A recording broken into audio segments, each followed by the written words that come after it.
Nights live. We're doing a question and answer. Um, Everyone submitted some really great questions. So I really appreciate it. Kind of looking forward to this. Sometimes it can be a little awkward, but what we're going to do is let's see, I'm going to hold questions like follow up. I'll do follow up time period. Uh,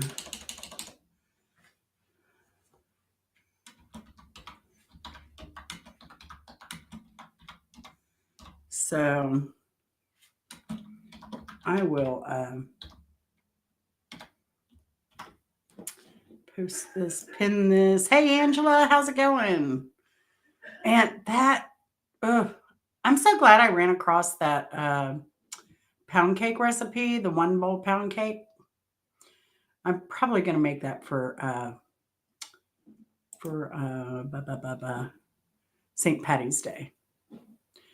Hey, Leah, how's it going? Let's see. Oh, yeah. And I pinned my own comment there.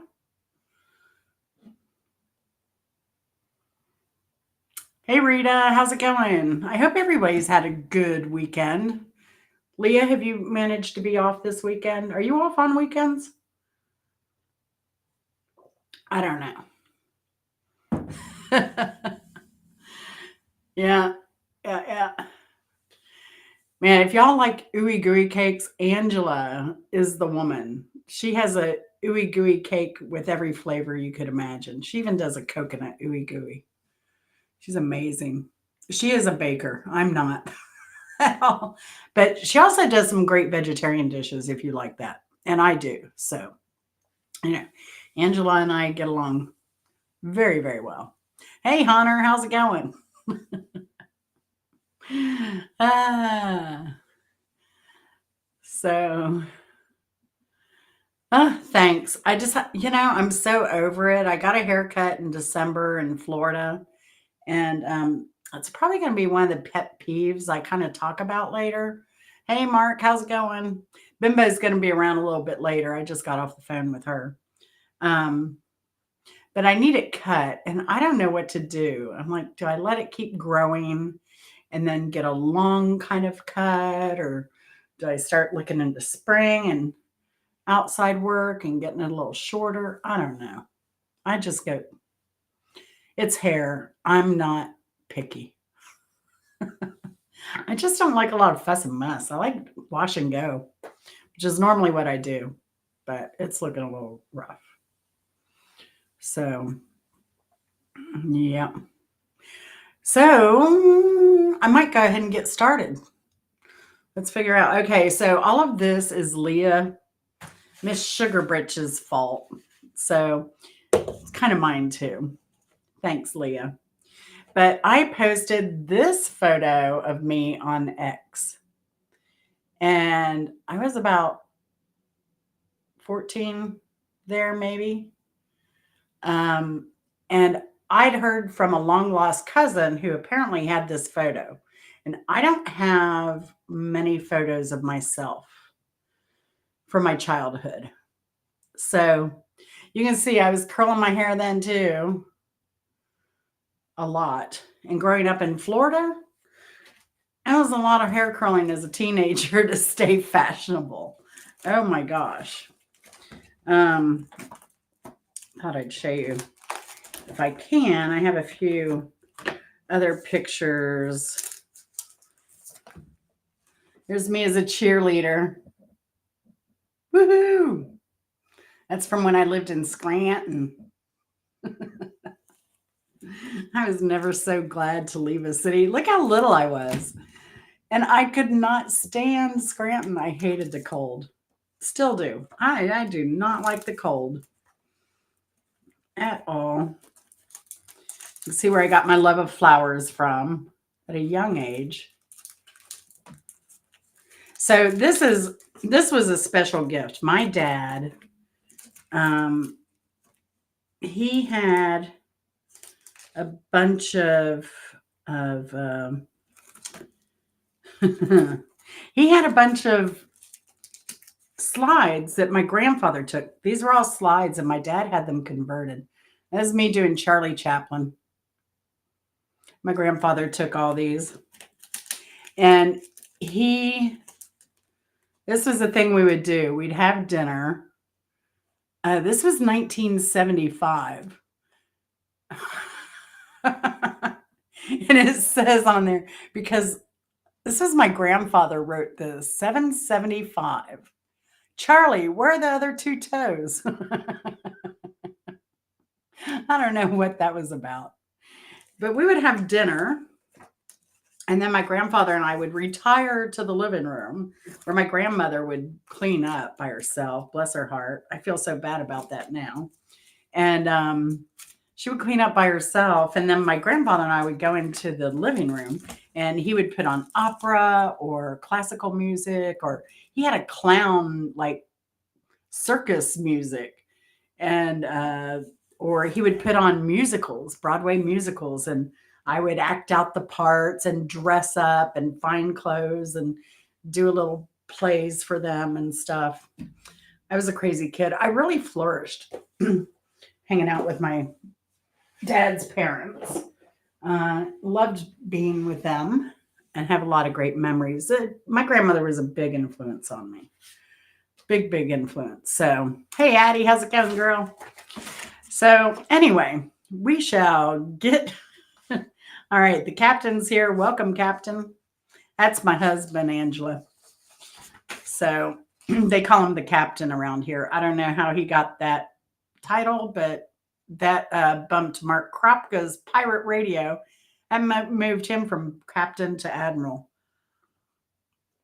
So, but so now that I've given you a preview of some pictures, I had some hot, sexy ones because I did some modeling too when I was younger. Not like photograph, professional modeling. I did some like tea room modeling, like ladies' luncheons modeling, stuff like that, where you change and you walk around while they eat, and people try and sell their clothes from their shop and to all the ladies at the luncheon. I did some of that. Oh yeah, when I was in Pennsylvania, I did do one, like a children's wear thing once. And what else? I did photography, like modeling for somebody I hung out with in Los Angeles. Nothing risque. I have my limits. So show us the sexy pics. Yeah. Now I had this bathing suit. I can't believe I ever bought it because I hated two-piece bathing suits as a kid because I was body shamed ridiculously. So I had this bathing suit, and it had just gold chains coming. It was purple and had the little thing, but like the stomach just kind of came in like this, and then the bottoms were just like a front and a back with a little thing. It wasn't a thong because we didn't do thongs back then, but just a little strip across the hips. Whoo! I don't think I ever wore that bathing suit in public, but I did take a photograph in it. So I was convinced. But I had an aunt who was a designer as well. She had her own clothing line. I didn't meet her till much later. She married my uncle by birth later. And when I stayed with him once, she gave me a bunch of her designer stuff. And I modeled a lot of that in the pictures. So that was fun. Anyway, I didn't have the height. I'm only 5'5". So let's get started. And what I did, I took all of the questions here and I kind of put it in like a chronological order. And I don't have that photo, Leah. Like I said, I have lost a lot of stuff photo wise. So I have nothing from my younger days other than these that my dad was able to get. And he made this album for me. It's not a lot of pictures, but he just made this little album for me It's not even a lot of pages. It's like 6 or 7 pages. And he made this for me for my 30th birthday. I cried. So, um, and that's me and my grandmother's dog, Peavy. He was named Peavy because it was for piss and vinegar, but she told the ladies at the church that it meant precious and vivacious. But that's the kind of family I come from. Bunch of jokesters. Anyway, so people with a good sense of humor. Yeah. So, yeah, it was a great gift. So, if you have kids, I highly recommend that as a gift. That is so precious. Um, so, anyway, thanks to Leah again for kicking this off. Hey, Sharon, how are you doing? Good to see you. Um, so, Leah asked, how did that young, innocent 14-year-old girl in this photo end up in LA a few years later? Because I moved out to LA when I was 17. And it's pretty unfortunate, really. And by that time, I had already gone to how many high schools? I'd already gone to 4 high schools. So, and I was still hadn't graduated. I was 17. Mm. So, um, my mother said she couldn't afford me anymore, and I had to quit school. So, that was terrible. And so I said, well, if I got to quit school and go to work, I'm not staying here. So that made her a little nervous. So I have yeah, and that wasn't the end of it, Addie. I went to a hell of a lot more after that because I was always trying to get my GED um, because I had to work after that point. So, but yeah, I will answer some questions later. So I have a half brother that lived in LA at the time, and that was the only person I knew that lived out there at the time. And so I went out there. I got a job like immediately with a big bank and their mortgage department. And I was kind of doing like insurance stuff. So, when you insure your house and you have a loan on it, you have to have insurance. So any amendments, changes, adds, drops, you sell a house, buy another, or you adding other houses because you're buying a lot of real estate. That's kind of what I did. So started in the mail department for that and kind of worked a little bit more. But anyway, so let me just say that my brother was very abusive, my half brother. So we, I went to LA and I hit the ground running.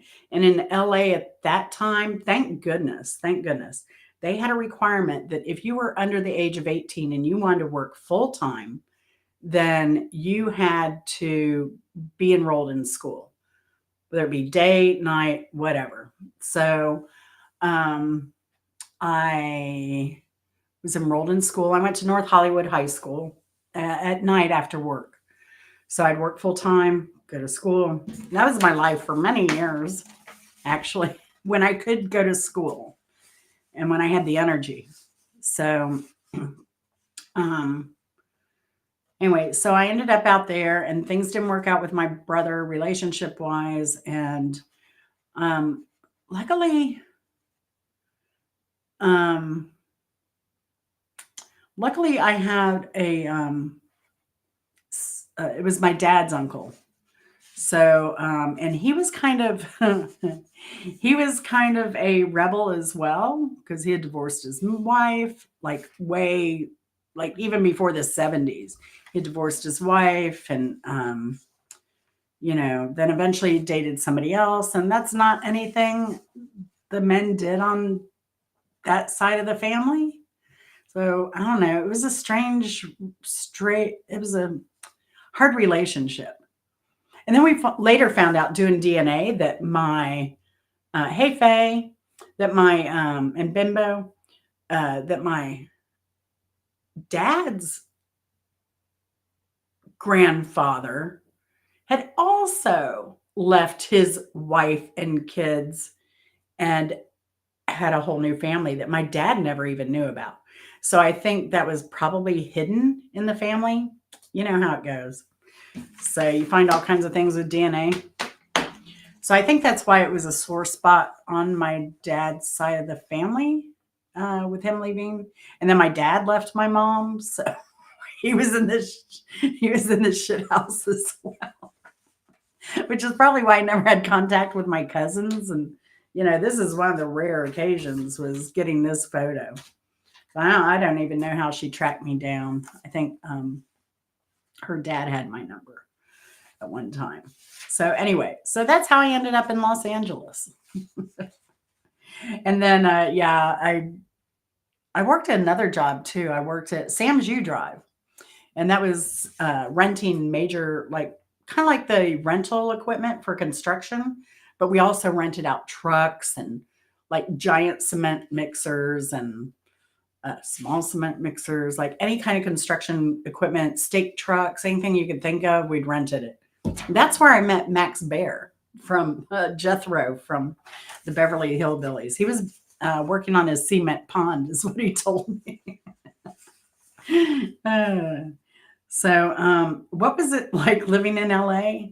Sleepless. That's what it was. Sleepless in LA. So, anyway, yeah, because between work and then trying to fill the school requirements, and then, man, I had this neighbor next door, and then all of a sudden there are these young dudes coming there, and they were I shouldn't even say dudes, they were gay, and they taught me more about being a lady probably than my mother ever did. And so makeup and stuff, and then we'd go, oh, is this turning off? I don't know why this is doing this. Do I lose camera when the screen goes to sleep? Just let me know. That's freaking me out. Anyway, so I started hanging out with them too, and there was an underage club in LA called the Odyssey, and you can go. There are videos of Odyssey One uh, in on YouTube, and you can go see what that club was like. It was like an adult club. Now, the one they show is Halloween. It's not like that every night, but yeah, Halloweens were something. But you never knew movie stars who were adults would pop in there. Christy McNichol went there a lot. Trying to think who else. It's been so many years. I'm trying to think who else went there. But that kind of brings me to the next question Leah had. Did you date or meet any up and coming musicians? And I think I dated a pianist, or maybe I just went to the guy with the piano bar. I don't know. But I think we had one date. He was a dud. He was just boring. And oh, and so one night at Odyssey One, yeah, Odyssey One was like such a fun club. And like they still have a community on, is it on I don't know, Facebook, I think. They have like reunions and stuff. I'd love to go one of the reunions. But um so there was a guy there one night. He was older. He wasn't a teen like the rest of us, and he was older. They didn't serve alcohol, but they served juice at the bar. And they also sold what was that, poppers and papers and pipes and everything else upstairs. Um, it was crazy. But this guy told me he was in the band Shalimar and he tried to hit on me. But, like I was poor. I didn't have money. I didn't know I mean, I knew Shalimar and their music, but I didn't know what those guys looked like, so I didn't believe this guy. So, oh, was I into the disco scene? Oh, yes. Yes. Like as soon as disco hit, I was there because my mother, she liked 50s dance music.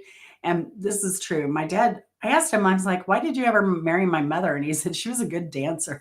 So she kind of passed that on to me. So yeah, I loved disco. Loved it. And because it was dancing, that was one of the she was so she got kind of fanatical religious, so that was one of the few things that I could do, you know. Um, but anyway, um, that she approved of. Like I wasn't allowed to listen to rock music, but she didn't mind me dancing to Saturday Night Fever. Don't ask me why. Don't ask me why. It was weird. Anyway, so Leah asked then, Leah said, "Why did you move back to the South?" I was lured by love. I had a high school boyfriend, and we dated, hmm, trying to think, ninth, 10th, 11th, off and on, because I was in and out of town. I was going to other schools in other counties, cities, like on the coast and stuff like that. So um, it was kind of low pressure. We were kids, so it was never high pressure. But then, once I moved out there, when I moved out there, we were broken up. We never had like bad breakups. It's just like, yeah, well, I'm living here, you're living there. See you around. Maybe we'll live near each other again or something.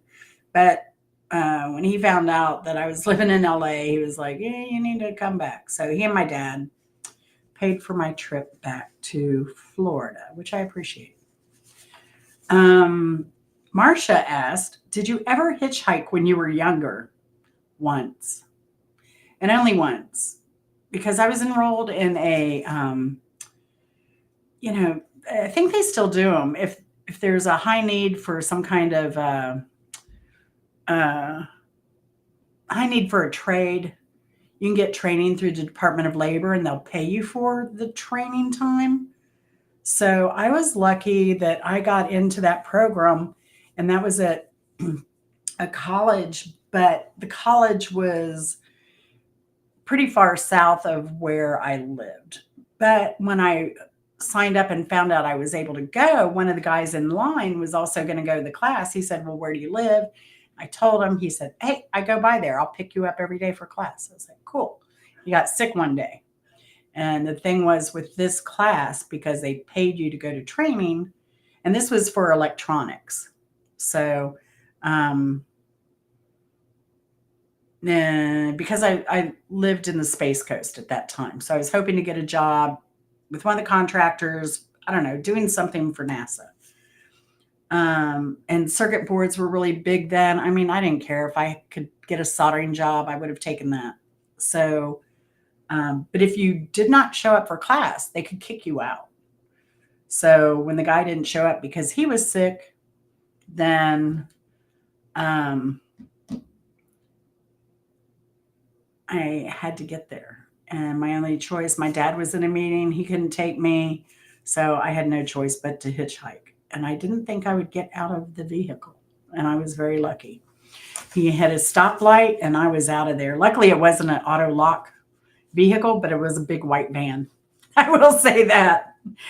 So if y'all need to, block him if you need to. Don't get belligerent or you will get blocked. So uh, yeah, you need training. You need clown training. You need human training. Yeah. So you're not even, are you even the real clowny? You don't even look like the dude in the movie. So I think somebody said you look like Hulk Hogan. So I think it's a Hulk Hogan impersonating you. Um, let's see, Marcia, do you have or did you have any nicknames when you were a kid? Yeah, I had all the ones you had. Like all the derogatory names you could imagine that everybody had.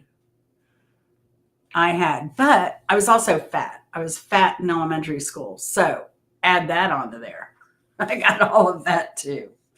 So, yeah. And then, oh, yeah, I kind of went through this ahead of time. Someone because I didn't want to forget details. And here's a detail.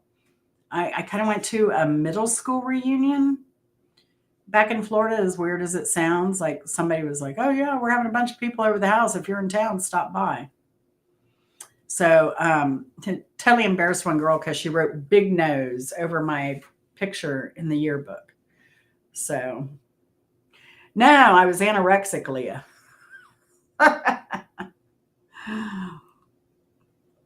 Oh no. I was skinny, skinny in all those. Yes. Here's a kind of a fat here. This is my, what we considered fat back then compared to what we consider fat now. Oh my gosh, let me see if I can find it. Oh, well, there's my baby picture. Uh, There's me with Buckaboo or Buckabee, one of them. Oh, and look, uh, this is me. My dad. That's me cooking. Like I said, so few pictures, but they really kind of show the person I'd become. Oh, my great grandmother. I forgot that picture was in here. Let me see. Um,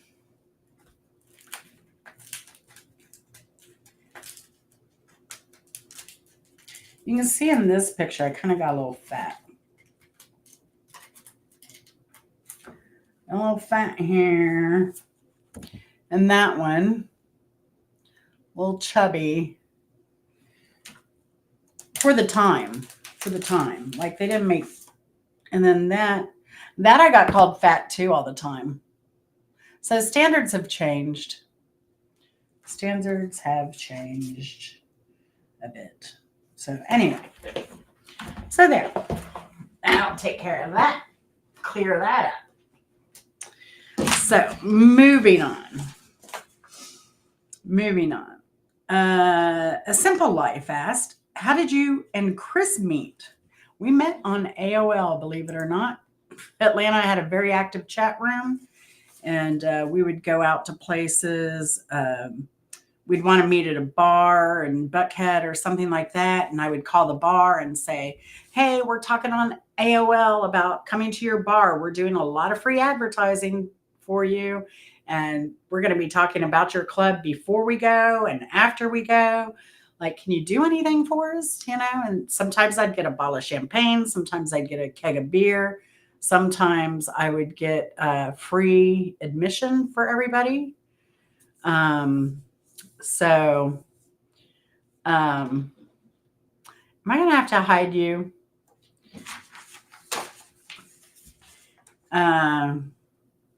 So yeah, we were very active, and we went to, people had kids played together. We went camping, cookouts, pool parties, all kinds of stuff. So we kind of ran in the same circle, and I'd see him at the club because we'd also dance, and I'd see him at the club and stuff like that. And he was after my friend. He was after my best friend at the time. And he would come up to me and was like, oh, is she still with that loser? And I'd be like, yeah, all right, have a good night. And he'd walk away. So anyway, it was September. So the next question is, what was your first date? Well, we had two, kind of, because he stood me up on the first one. In a sense, I had organized a rafting trip down the river. Unbeknownst to me, it was the weekend that school was supposed to start. So everybody was busy, and only one person RSVP'd to go on that trip, and it was Chris. So I'm bright-eyed, bushy-tailed. I get down to the river, and I'm waiting, and I'm waiting, and I'm waiting, and I finally leave after an hour. And at the time, I had issues because, like, I don't now. That's a clean freak. So I went home and I lived with 4 guys. All right. So we had a huge house, and me and my other roommate were the only ones that really kept it clean. So I was like, all right, I'm going to like clean some of the living areas, because we had 3 living rooms. Basically, we had a front living room, back living room, and we had downstairs, we had the bar living area, which is where we kind of all hang out. So I was like, I'm going to dust these other living rooms and clean them out because they hadn't been cleaned in a while. And so I got that, and I took a break and I got on AOL, and Chris was on there. He messaged me. He's like, "Hey, you want to go rafting now?" And I'm like, "No, I'm in the middle of work. I'm doing something else now. Like, no." So he's like, "Maybe later we can get together and get a bite to eat." And I'm like, "All right." So we ended up meeting, I think, at Panera Subway. I don't even remember, somewhere. And we talked. And then he tells me that he speaks French and he lived in France for, like, school thing. And so I'm like, "Oh, really?" I just got a vintage Catherine Deneuve French movie uh, that is the title of it is Belle de Jour. Now, I don't know if Chris knew what Belle de Jour was. I did. And it's basically about a housewife whose husband leaves and she fantasizes about all these men. So, anyway, and that's that. And that was in September, right? And then we were engaged by, I think, the end of the year. We were engaged. And we announced to our parents in February. We waited a little bit. And then we were married in May. We had a nice wedding. It was really nice. Well, we got married at the JP. And then I had a big reception because nobody cares about the wedding. Nobody. Just have the party. That's all anybody wants.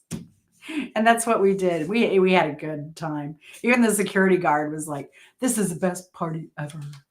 Because I made all my table stuff. I had one of my roommates worked at a theater, and so he, as my wedding gift. Oh, and he also had a side hustle of doing restaurant equipment sales. So we had restaurant equipment all around the house, and we had the rolling bars that they have at big events. We had those in our carport, so we just hauled them up on a truck, took those up there. I had a Mexican bakery do my wedding cake and tres leche. I had to rent linens, uh, get the plates and everything. Had to rent the facility. My dad was a drummer, so he was in a band. So the band came to play. He took care of the music.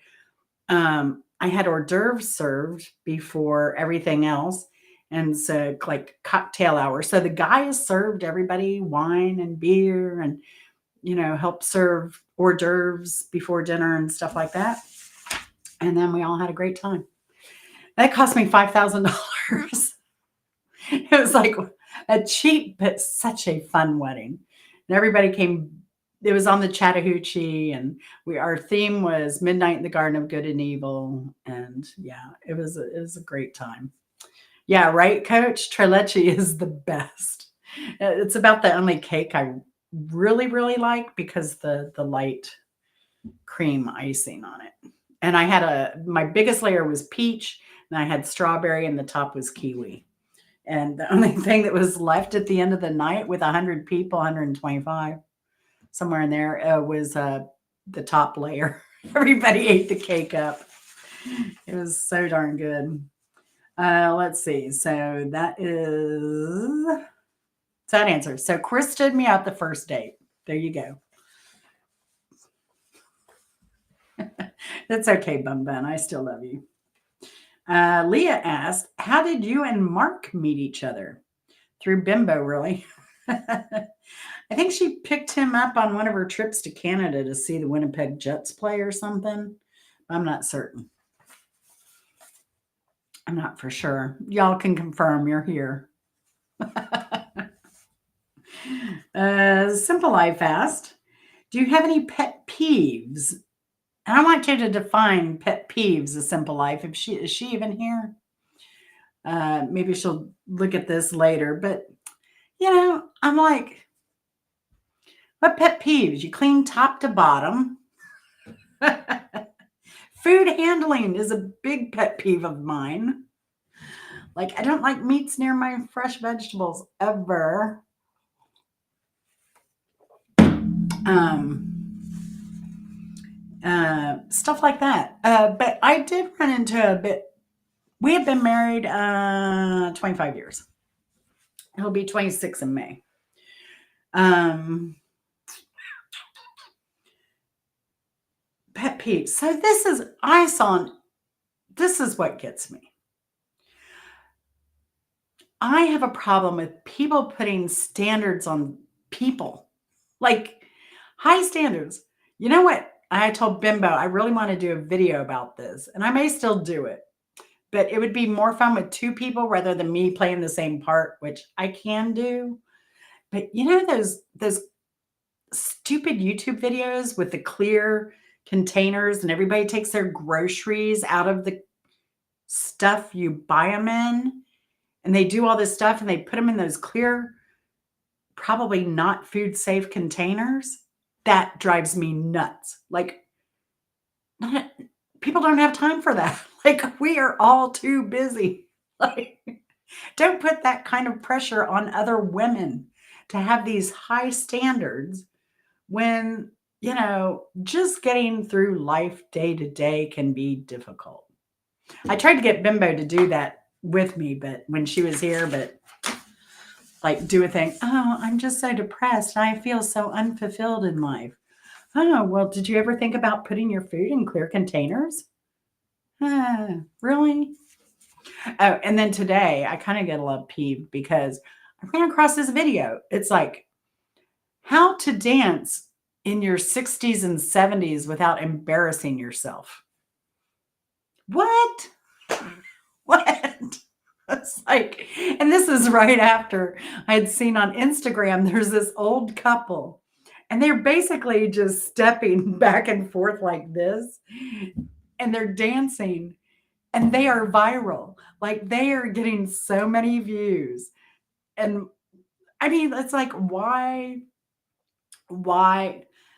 Not Tupperware so much as you go and you get your groceries, your fresh produce, and you put it in all these white clear containers, Bopak. That's what I'm talking about. So not white clear, but clear containers. I'll show you a picture. Let me see if I can find one while I'm talking. So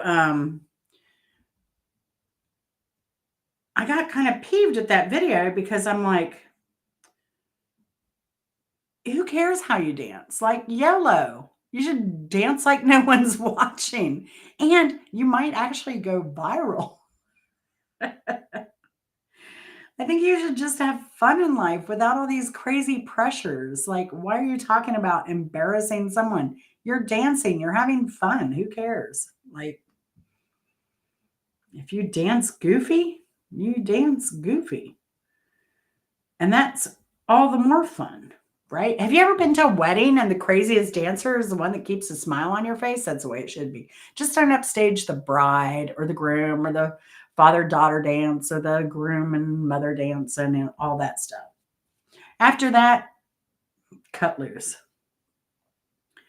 is my and I think I learned a lot, like I said, I think I've said this before. Like being in the corporate life, it gets so stuffy, and I was in management. So, you have to put on those certain airs about you. Like I could cut up with my manager and my director a little bit. I was a manager, but I had a senior manager and director. And I could cut up with like my manager and my director. I was a little bit more reserved, but like it kind of takes away your soul working in the corporate office. It really does. And so, it's another reason I'm really grateful for my relationship with Bimbo is that, she's we were talking about this a minute ago. Like she's, kind of broken me out of that again. That whole, I feel more comfortable in my own skin now. I don't feel like I'm like putting on airs and stuff, something I'm not, which is totally something in corporate. I kind of felt like, and because I didn't have a college engineering degree, but I was an engineer. You know, you had kind of feel that what do they call it, imposter syndrome. I kind of had a lot of that. But luckily, my senior manager was crazier than I was because he would take on so much work, and I try and take as much as I could from him. Um, but he would take on so much work, and he would work day and night, and he would get so stressed out. He would come in and he would quit, and he'd be gone for like a week, and then he'd come back and start over again. I don't know how many times he did that, but oh my gosh, it was too funny. So he had bigger problems than I had. So it kept me out of the spotlight, that was for sure. Oh crap, I'm on Temu. Why did I go there? But you know, these containers, Bopak, people like to go shopping and then take all their groceries and put them in container. I can't. I have some like that just to make them easier to find in my deep pantry without the slide out drawers. But I definitely don't do all of my stuff like that. But there are people that actually do all their produce. Why is it doing that again? That do all their produce like that too. Maybe if I duck. Come on. uh, Sometimes my camera just, I don't know why it's so sensitive on this. I've never had a problem till the last few weeks. So anyway, those are kind of my pet peeves. Just let people be. Have fun. Have fun in life. Life's too short for sure. Like, let's see. What is the scariest thing you have ever seen or heard? Way too many to mention. However, I'll let you know. Now, I has anyone seen Virginia Woolf lately? Left a message on Virginia Woolf's comment section. I saw where their account was on the other day, but they've not said anything to me. He's not replying. Sorry, I'm trying to get the focus back in. But he didn't say anything to me. And see if I can get a focus on this.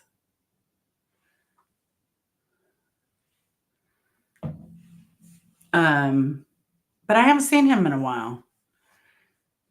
So concerned about him.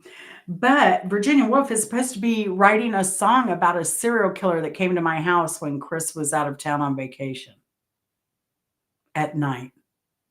And luckily, and I almost think the guy had been listening to what was going on, and that's why he came that night. Sorry. The guy's name is Gary Hinton. You can look him up. He did murders up here in Georgia and in Florida. But yeah. So Virginia Woolf's supposed to be writing a song about him because he had just asked for a serial killer that he could maybe write a song about. I was like, hey, how about this guy? So, yeah. But luckily, so I was outside by myself because we had a fire going and we were hanging out by the fireplace. It was April because Chris always went on vacation in April. And so we were sitting out by the fire and everything. And he had gone in, I think, to go to the bathroom or something. And I got ready to go back in. And the guy is, so I had a carport and then I had a gate. And then I had like a courtyard in my backyard. And when I got up to go into the door, he's standing right there at the gate, like this far from me. And he was like, do you have any change? Now, if I hadn't gotten up and seen him there, I don't know what would have happened. I really don't. And at that same time, my friend Ron comes out the door, the back door. And yeah, Ron's convinced that if he hadn't been there that night, that I'd be dead. And that might be true. So thank you, Ron. Now, the second, and I'm talking about recent things that have happened. The other thing was I got T-boned in my car door. Uh, when was that, Chris? Do you know? I got T-boned by a car doing about 60 miles an hour, and I was in the back passenger side, and they hit my door. And then, yeah, I couldn't lay down. I couldn't sleep in my bed from October to February. I could barely move, and I blew up. I gained like 30 pounds, bam, overnight. I woke up and my fingers were so sore, and I couldn't. In my ring, I used to wear a ring, and it was so tight and cutting. Yeah, and I woke up 2 days because this happened in South Carolina. By the time we got home and everything, the next day, I think I woke up and I had gained 30 pounds of fluid overnight. So I went to the emergency room here because the emergency room there, they just did scans and they're like, oh, yeah, you got a tumor on your adrenal gland. Check that out when you go back to Atlanta. We'll see you later. They gave me no pain pills, nothing. So by the time some guy in the emergency room was nice enough to give us a ride to a hotel. We didn't know what to do. We were all stunned. Um, and he lived on Polly's Island, which is where we'd come back from, but we were in Georgetown at the hospital. So he heard what happened. He gave us a ride back to, I think, Polly's Island area. We got in a hotel, and all I did was I tried laying down. I could barely move. I ended up piling pillows up and getting the office chair and just kind of sleeping barely when I could. I'd get a couple hours of shut eye. But that was my life for months. That was rough. We were lucky. We were really lucky we survived that. Um, let's see. Next question. Bimbo Barbarella asks, how come one of my feet is size 9.5 and the other is 9 9/16? And that's to match her brain. You know.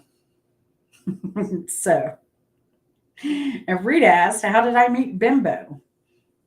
I met Bimbo through, a lot of people know who this is. Rosie O'Kelly has a channel. Yeah, no pain pills at all, Faye. But luckily, I have pain pills that I took. So I was, but not many. And I knew I'd have to stretch them. So I had them in the car, but we didn't have the car. It was at a junkyard in the middle of South Carolina in the woods somewhere. And we had to get back to that the next day. We had, my mother-in-law had USAA insurance, and that was a fiasco. I don't know how service members deal with that because that was a joke. That was a total joke. They were terrible. And it took years to settle the claim between my insurance and their insurance. So, what a pain. So anyway, Rita, how did you meet Bimbo? So Rosie O'Kelly, I was in Rosie O'Kelly's chat, and Bimbo came in one night, and Rosie's like, and I'd been in Rosie's for a long time, following her chat, and then Bimbo came in one night, and Rosie's like, oh, hey, Bimbo, how's it going? I haven't seen you in a while, blah, blah, blah. So I'm like, I checked out her channel, and I'm listening to her one night, and I believe the song Black Betty came up. And I was like, oh, yeah, Leadbelly did that. So she's like, oh, you know that? Oh, you're brilliant. Come up. And I don't know if I came up that night. I don't know. But anyway, I think also then I looked it up on Wikipedia and then realized that the song Black Betty was actually recorded a cappella by the convict James Ironhead Baker at the Central State Farm prison in Texas in 1933. So that was pre-Leadbelly. I think Leadbelly did not record the song till 1939.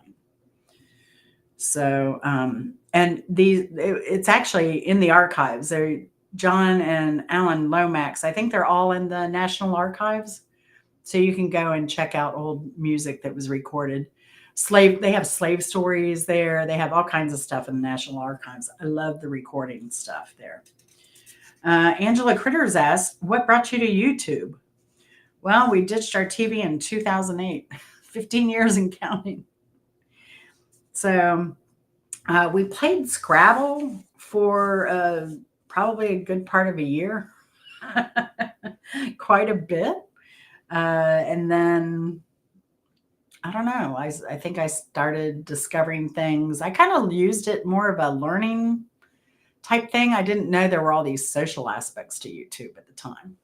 So if I had a question about something, I'd look it up on YouTube, or if I was having my refrigerator broke down, I'd check out everything. Or I learned how to regrout tile on YouTube.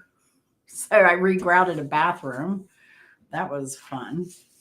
Um, but yeah, it was kind of always that kind of tool. And then later on, I discovered the social aspects of it more around COVID, actually. So, was it during COVID or right before, honey? I can't remember. It's been so long, it seems. I don't know. But I had somebody on there that had a channel, and I'd been on her panel a couple times. Um, and then I kind of migrated over to the Rosie O'Kelly thing, and because that was too much drama and negativity, I just don't. Mm, I don't do that. And talking about women's looks and don't, just no. Like, I know you don't like somebody, but that's low and childish. So, so yeah, I don't go for that. So I migrated over to Rosie where things were a little more peaceful. So Honey Bunch asked, what have been your favorite and least favorite things about having a YouTube channel? Oh, favorite, obviously. All of you. Y'all are awesome. Yeah. I mean, you guys, yeah, you guys make life interesting and fun. And it's really appreciated from the bottom of my heart. Sincerely, it's just, I don't know. Um, it's unusual. So people will say, "Oh, I'll talk to my mother-in-law. Of course, she's older. Oh, I have this friend on YouTube. Oh, have you ever met? If you never met, you're not friends. That kind of thing. So, but I think this group would do anything for each other if they could. So, and y'all are a really supporting group to each other, which I really think is amazing. And to me and Bimbo and you know Mark, and I wish y'all would do your channels too. It's not all that bad. So, and she asked also, what is the least favorite thing about having a YouTube channel? The people. No. Again, I've been so blessed with the subscribers I have, the relationships I've been able to build. Uh, there's so many learning opportunities on YouTube, and I love the diversity of the people and the subject matter, um, and the places and things. And sometimes you have to filter out stuff, but for the most part, YouTube is a great place to be. Oh, thanks, Rita. It's so sweet. And I try, like, I want to be a positive place to be, something a little bit more uplifting. And I think that's how I survived. So, do you all remember like Zig Ziglar and positive mental attitude and stuff like that? As crazy as my home life was, I got to see Zig Ziglar when I was 16 at a huge thing by myself.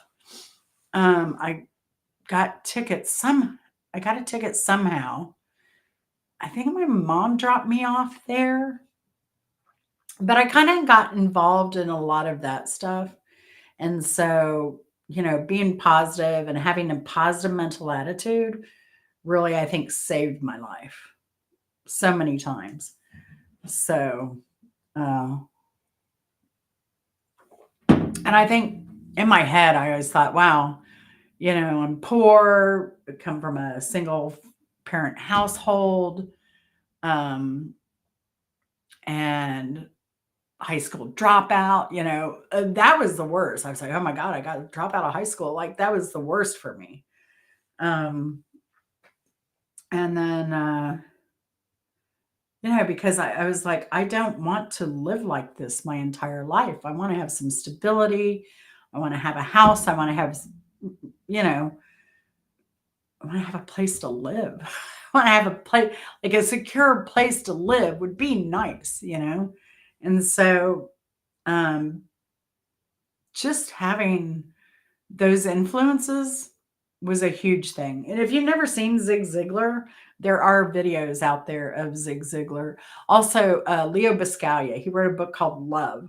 And I actually got to see Leo Biscaglia when I was about 16, is what, maybe, no, I was about 16 when I saw him, somewhere in there. And so I love that book. And if you've never read the book Love, it's a good one. It's funny. It's considered a self-help book, but the guy was a professor at UCLA, and he had a class called Love 101. And it was a college class. And it was more in the psychology realm. But he was a nut. He was like this very, he's this, he's passed since, but he was this very gregarious Italian upbringing. And he was like, his neighbors would complain that he has uh, leaves in the yard. And he was like, but I love the leaves. I love the colors. I love the sound and the crunching and the smell. And so I guess one of his neighbors came over to complain, and he had a bunch of students. And he was like, all right, everybody get a bag, get a rake. And they went out and they raked all the leaves up out of the yard to make the neighbors happy. And then they brought him in his house and dumped him out. So he lived in his beloved leaves crunching under his feet for quite a while. So are we twins, Rita? Uh, so yeah, Leo Biscaglia is a great read, and I love he talks about education too, and how he was because he was Italian, he didn't speak English, so they put him in the gifted students class. I mean, and he was way older than me, so imagine what that was back then, right? Back probably in the 40s, right? And he was an immigrant family. So, like, oh, he can't speak the language, he can't read, he can't do anything, we're really struggling with him. Put him in the gifted class. And he said what he loved about the gifted class was he had this big, overweight teacher who was so soft and cuddly, and she loved hugging. And, coming from an Italian background, he loved the hugs. And so he loved this teacher. I said he was drawing one day, and he was drawing this like gladiator scene, right?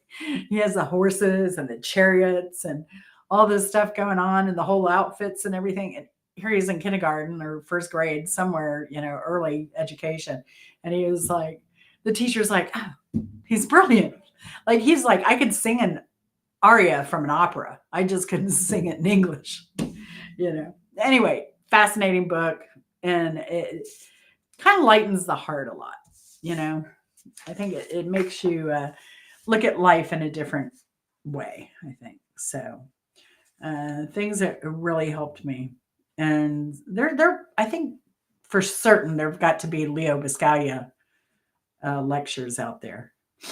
So yeah, Zig Ziglar, Leo Biscaglia, lifesavers. Uh, let's see. Honey Bunch asks, how many YouTubers have you met? And A Simple Life asked a similar question. Besides Bimbo, have you ever met any other friend from YouTube in person? And see, I love that A Simple Life. I really like her.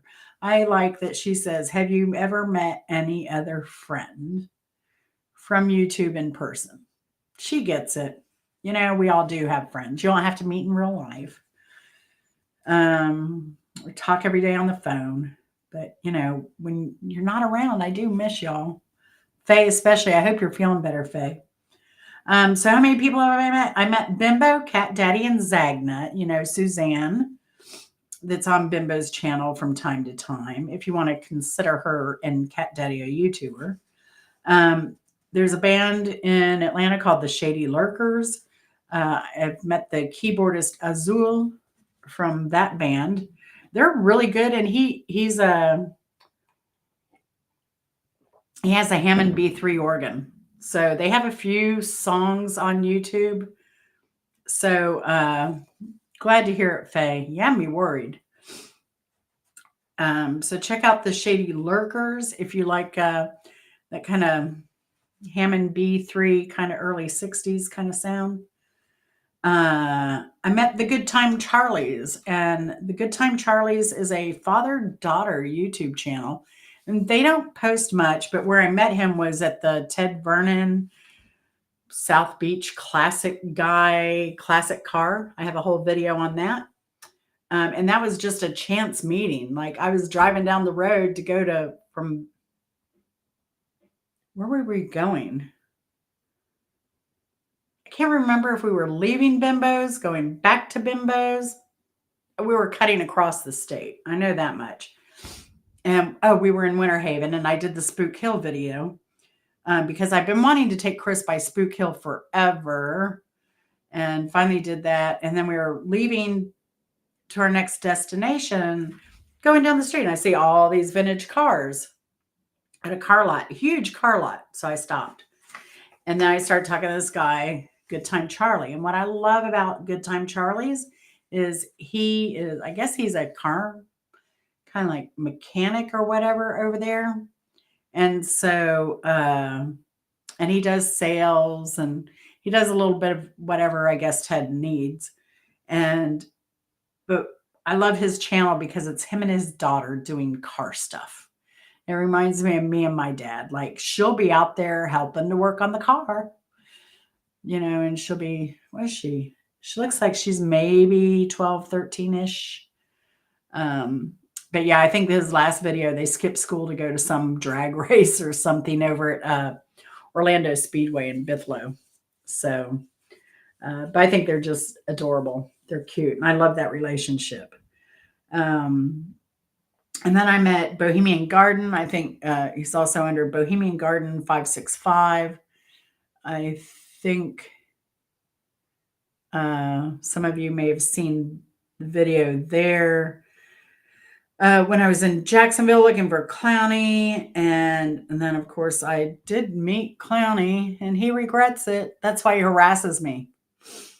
And then of course the band that played that night, they had sympathy for me. And in fact, one of the guys in the band, his wife caught the Karen's panties when they were thrown out there, and so she kind of met with me afterwards to give me the panties back and like cheer me on and like, good job, you kicked his ass.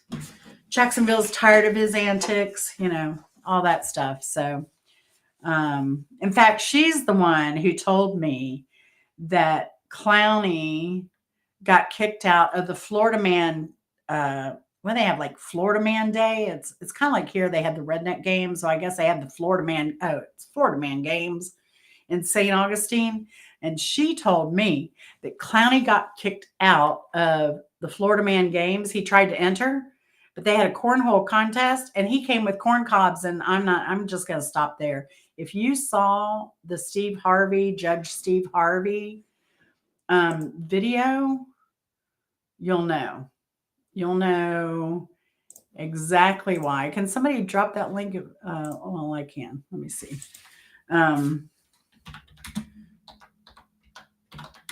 If you've seen this video, you'll pretty much get the gist of why he got kicked out of the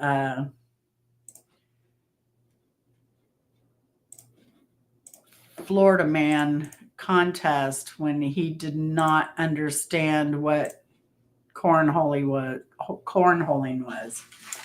So that was embarrassing. He's gone now, right? Yeah. Or did somebody block them? I wasn't paying attention. Anyway, so Honey Bunch asked, moving on. And River City Sound System, they're also on YouTube. They are a good ska kind of punk skater band kind of thing. And I had posted the link to the Steve Harvey video that he was on this week. When was it? He was on Wednesday, I think it was, on Steve Harvey. I still don't know who won or what happened with the case because I don't have ABC. And Bimbo may have said, I'll go back and look at comments later. Honey Bunch asked, who would you like to meet? I'd like to meet everyone. Everyone. And I know people do these like regional meetups, to meet people. And but I know that's difficult for a lot of people. And so I actually this year, instead of going to Florida, I really, really, really tried to talk Chris into doing a West Coast travel where I could see my first YouTube buddy. She doesn't do YouTube anymore, so I'm not going to mention her name. Um, but I would still love to see her. We're still in contact now and then. She's busy. Uh, she has a family, and I would love to do that stop because she's in Arkansas. Love to hit New Mexico and see Camilla Stewart. I like her. I'd like to go then to Yuma, Arizona and meet Mrs. Hopkins and on to San Diego and meet Terrapolis or Teraboo. And then I'd like to also then go to Los Angeles area and meet my new friend Hypertech. He's a DJ there. So he does like he creates music and then he also DJs parties and stuff. He's a young guy, but we have a lot of fun on the tubes and on Instagram and stuff like that. So if anyone wants to know, I'm on Twitter, I'm on Instagram, I'm on Mastodon, I'm on YouTube, I'm on what else? Did I say Instagram? It's hard keeping up with these. And then I'm like upset because Bohemian Garden put a new movie out and he likes doing film, directing, creating film, filmmaker. And he just put a video out, but it's on, I think, Rumble and something else. And I'm like, no way am I getting into I'm not signing up for any other social media. No way. Mastodon's like Twitter. So it's where my daughter said to go. So I was like, let's stay on Twitter. But Twitter, I don't know. Twitter, I don't get a lot of traffic from Twitter. I don't think over onto YouTube, which is I try and promote myself on these and put minimum content on there to try and get people over to YouTube to watch the longer stuff. So I try and keep it most of my stuff exclusive to YouTube. So yeah, but I really would love to meet everyone, but y'all are so spread out. And I wanted to I talked to Hot Mess Missy about maybe going into the Northeast because I want to do Long Island. See, then I'd have to sneak in Bopak because he's up there, kind of. Actually, he's closer, but I wanted to do Long Island and then do a loop around the whole Northeast up there. And because we have friends in their 80s that are in Long Island and Boston area, kind of closer to New Hampshire. They're in their 80s. And so it'd be good to see them. I don't know if we're going to be able to get that done because we have plans later in November. I don't know what we're doing on Chris's month off this year. He may take his month off earlier. I don't know. We'll see. But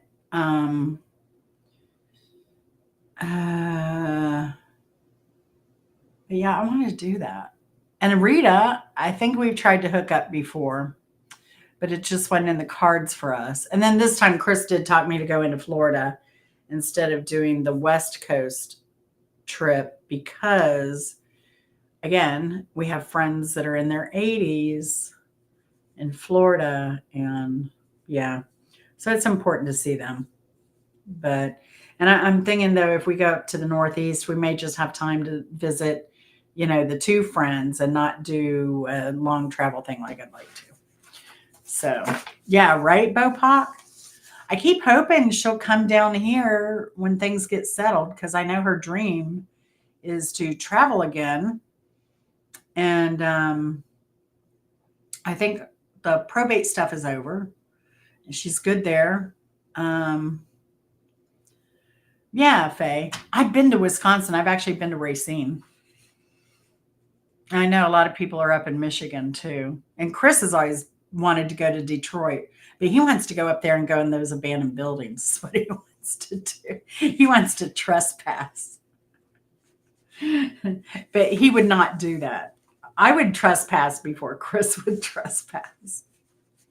But like we say, sometimes it's better to ask for forgiveness instead of permission. So I don't know. He might trespass. So Mrs. Hopkins 73 asked, any paranormal stories to share? So there was this time, and I got to show you my crazy dad. Because I love that man so much. Even though he left, and I didn't see him for many years. And then I was thrust upon him as a teenager, and he didn't know what he was getting into.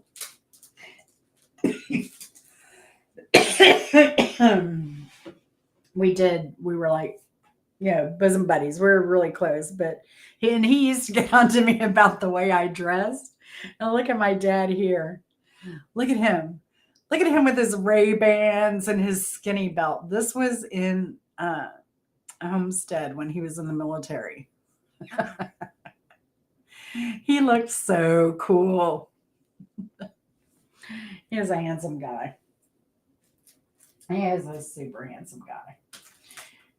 In fact, I was thinking about having eye surgery some years ago because, I have these little slanty eyes. I can barely see out of them. And then the nurse in the hospital told me, oh, you have your dad's eyes. And I was like, oh, I can't get rid of them then. But as I'm aging, it's getting harder to see. I was going to get surgery. I thought, oh, I'll just go in. My neighbor went in, got the surgery, and, no problem. She, can see better. And then I went to see about having the surgery done. The guy's like, oh, no, like you need more than we can do here. I was like, dang. So, yeah. He's like, if we take your... if we do anything with your eyes, you're going to lose your eyebrows. I'm like, I don't have any eyebrows as it is, really. So he's like, no, you have to get an eyebrow lift before you can get your eyes done. I'm like, crap. I want to be able to see well. But it does affect my peripheral vision for sure. But back to the paranormal stories. I don't even know how this came about. So my dad was a kook, and then we lived next door to this Italian couple. They ended up going back to Italy. I wish I could find out where their daughter is. Her name was Marina. But I'd love to get in touch with her again. But we would get together. They would get together and do their adult thing or whatever while us kids played. I don't know who got into it, how, where, what the story was, but all of a sudden, my dad made this triangle out of paneling. It was like this, and he drilled a hole in the center, and then those corn cob holders. So here's this triangle, and he took the corn cob holders and he put them on each corner, and then he put a hole in the middle, and through that hole he would put a permanent marker or a marker so it could write better than a pen would, right? And then they had this big old roll of paper. It was white paper. And we had this dining room that would, I don't know, seat 6. And they'd roll out this paper. And then for entertainment, they would sit around and do like Ouija board. So it was a homemade Ouija board, basically, except, it would write out the answers, supposedly.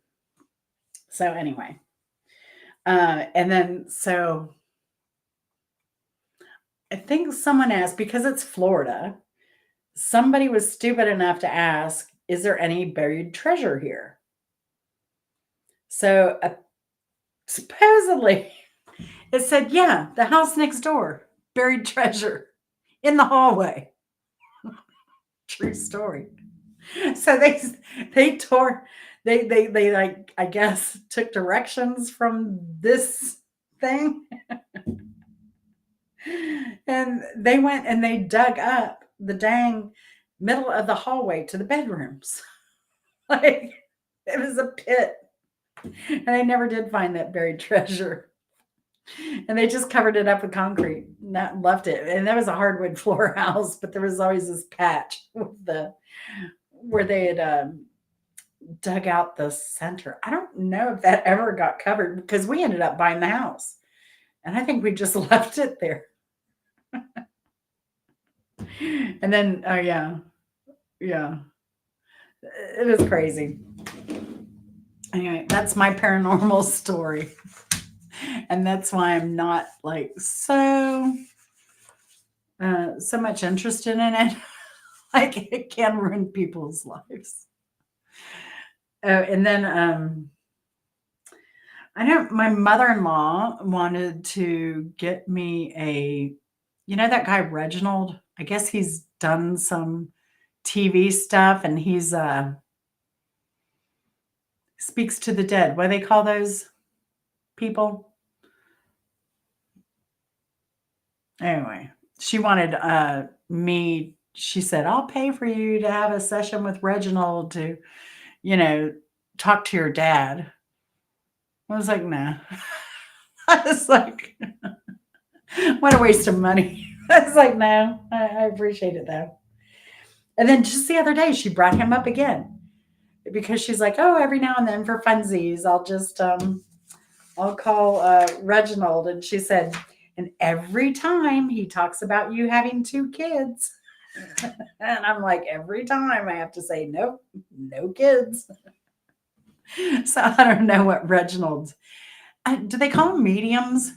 Because I know there's a difference between those who talk to the dead and those who do the other stuff. I don't know. In their world. But yeah. And then my mom, she belonged to a church of church. They did seances and stuff. I don't know. I I went to one meeting and I just kind of laughed.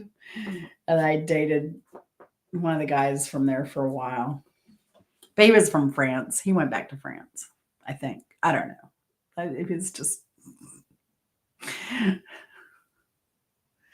he was a gemologist, so he had a real job.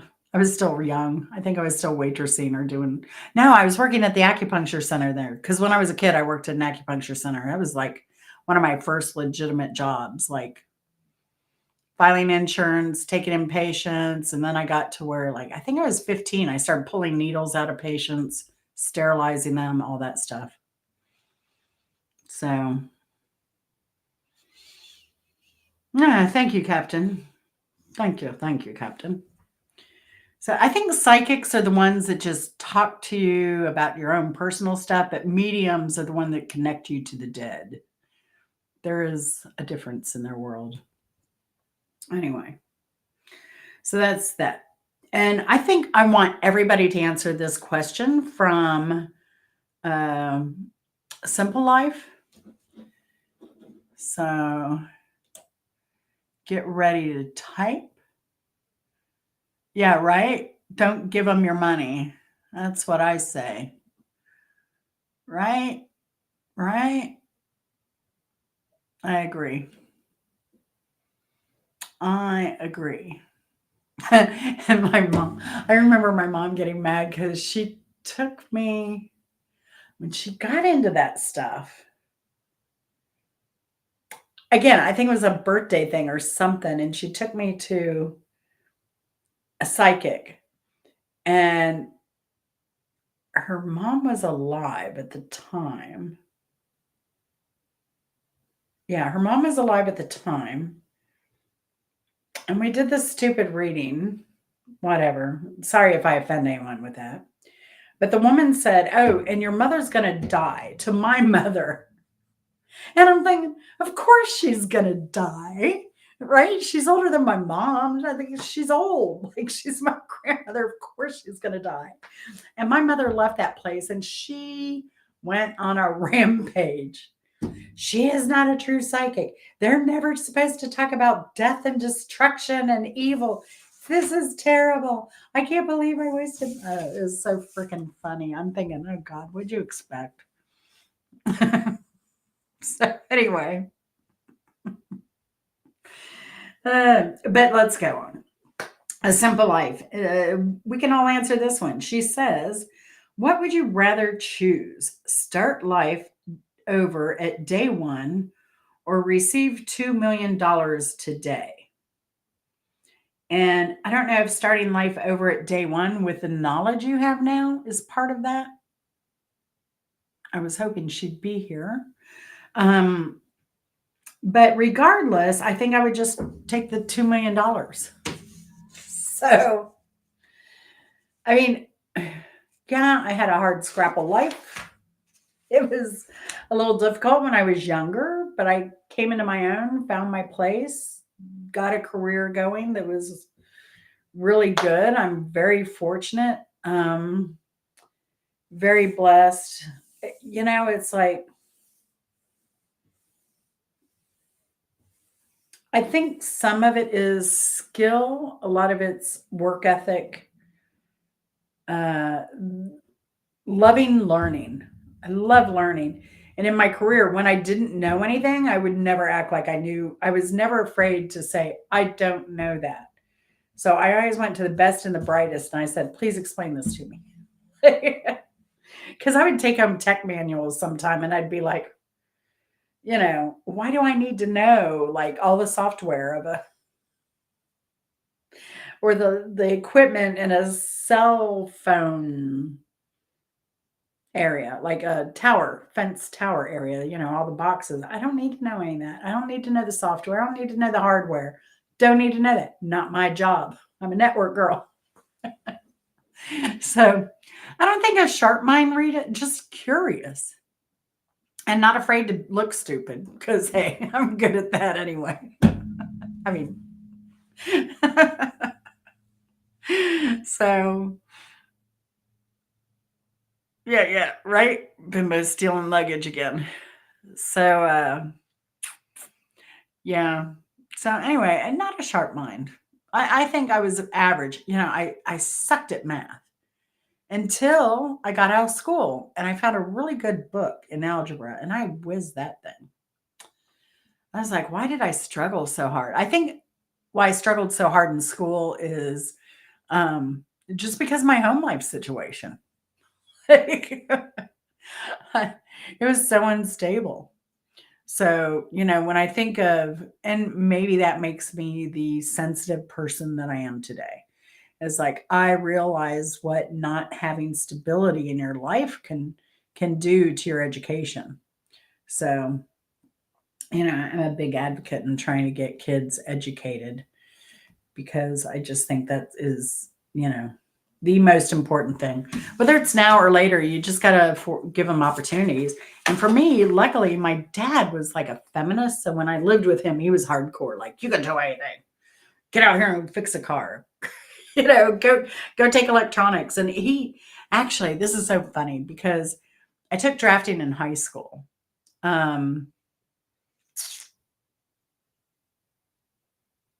I took drafting in high school. I took it in middle school too. We did a little bit of mechanical drafting there, and I loved it. I loved it. And uh, that kind of took hold. And then I will say, my dad built another house. And that's where he moved when he left my mom. I always thought we were going to live there. Like, oh, here's my bedroom. That's where I'm going to sleep. And, no, when he got that house built, he was like out of there. But, uh, but he did everything from scratch. He drew the house plans, the not just the house, like the exterior of the house, all sides of the house, the house plans itself, the electrical, the plumbing drawings, the uh, just and did everything. Like he did everything, and it was a beautiful house on a canal near a lake, um, and that had such a profound impact on me. Like I remember sitting across from him and drawing my own house and trying to draw my own house plans. But, so I had this flat house plan drawing. And then I was like, oh, but I want a rose, I want an arched, gate to the back, and I want roses going up. So I'm starting to draw. I remember it so clear, and then like looking back once I started drafting, like, oh, how stupid was that? You're doing a front view and a, you know, um, downward view and, it was so messed up, but it was a huge influence. So then I took electronics, and then, like I said, my dad, when I lived with him, he'd have me, if he was doing woodworking projects, so we collected bottles. I think I said that one time. So he would do some woodworking to build displays for when we'd go to these shows to display these antique bottles we would find. And so I would always help him in the shop, sanding, whatever he would let me do. I just loved being around my dad. And then,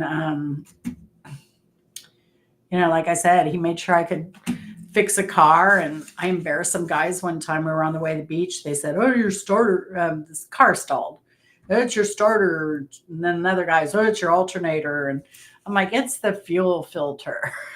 I'm going to go to the shop up the street. I'll be right back.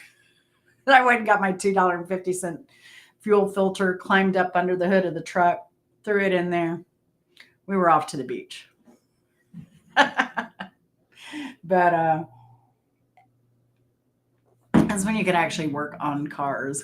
And then the electronics thing. I mean, he was always like, he was so pushing to get into tech or a technical type trade. Well, he didn't care if I was an electrician, a plumber, something, but I had to have some kind of trade, and that was important to him. So, and I'm forever grateful for that. So, and then that's how I just kind of slipped into the career I ended up having for many, many years. Well, about 30 years. So, yeah, it was fun. I loved it though. I loved my career. Loved my career. So, and grateful for anything. So now I will take questions. Anyone have any questions? Yeah, nothing was my subject because also, so let me say this. I would vacuum in elementary school. I would vacuum classrooms to pay for my tuition.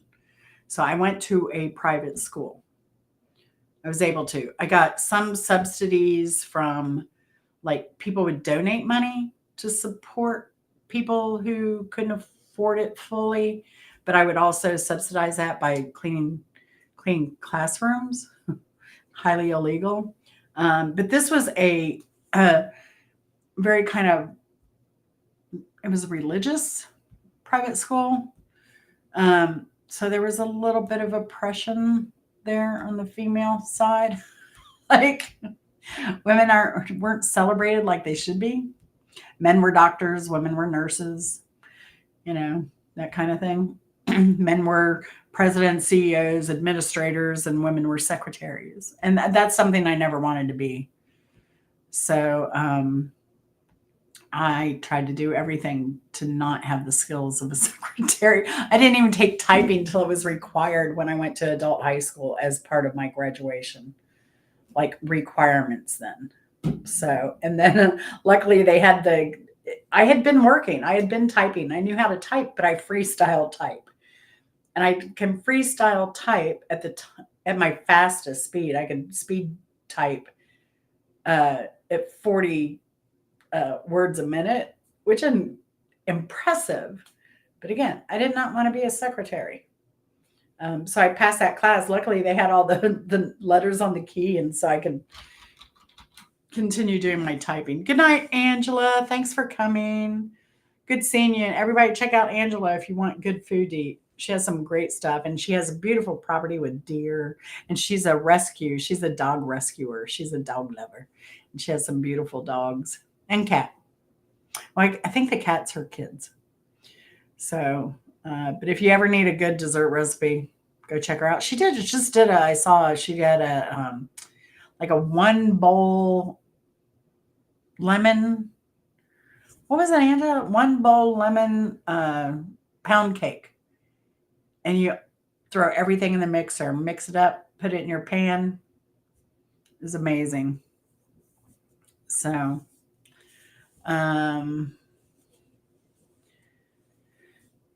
yeah. So yeah. Oh, and I was president of VICA too because I went to a new school and I got elected because I was the only girl in any of the guys' classes.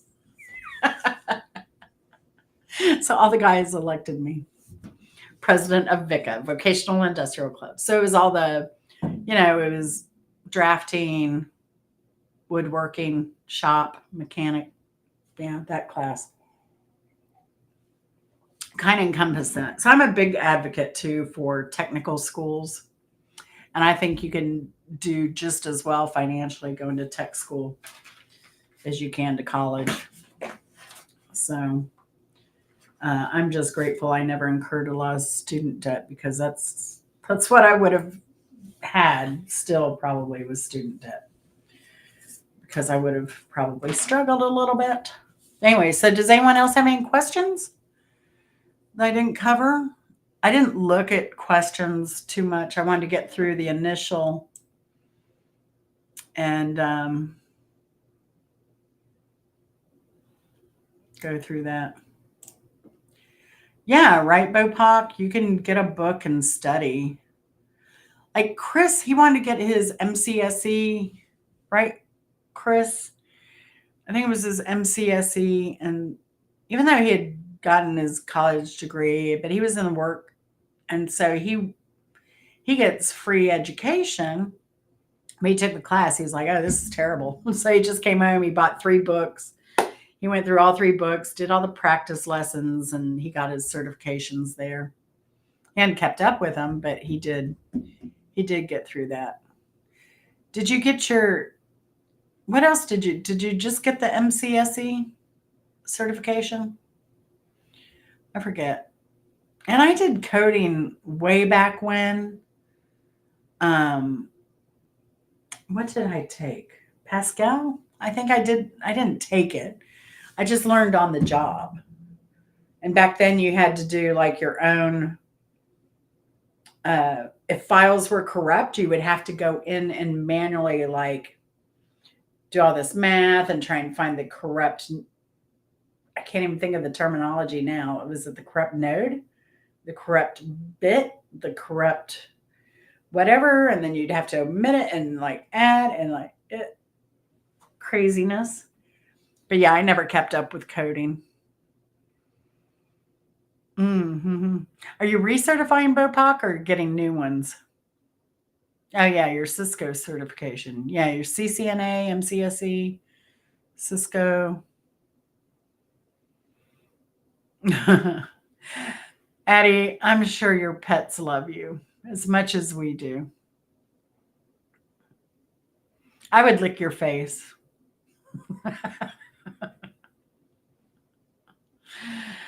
Comp T. Oh, good. Good. Do you know Python coding, Bopak? Because I know my friend got her, she's working in cybersecurity. And that's one of the sticking points. Like she doesn't want to learn Python. And so I know a lot of people require you to know Python. But she's not up to getting certification in it. And I get it. Like she's busy as it is. And then her husband had pancreatic cancer, so they've been battling that for about a year. So,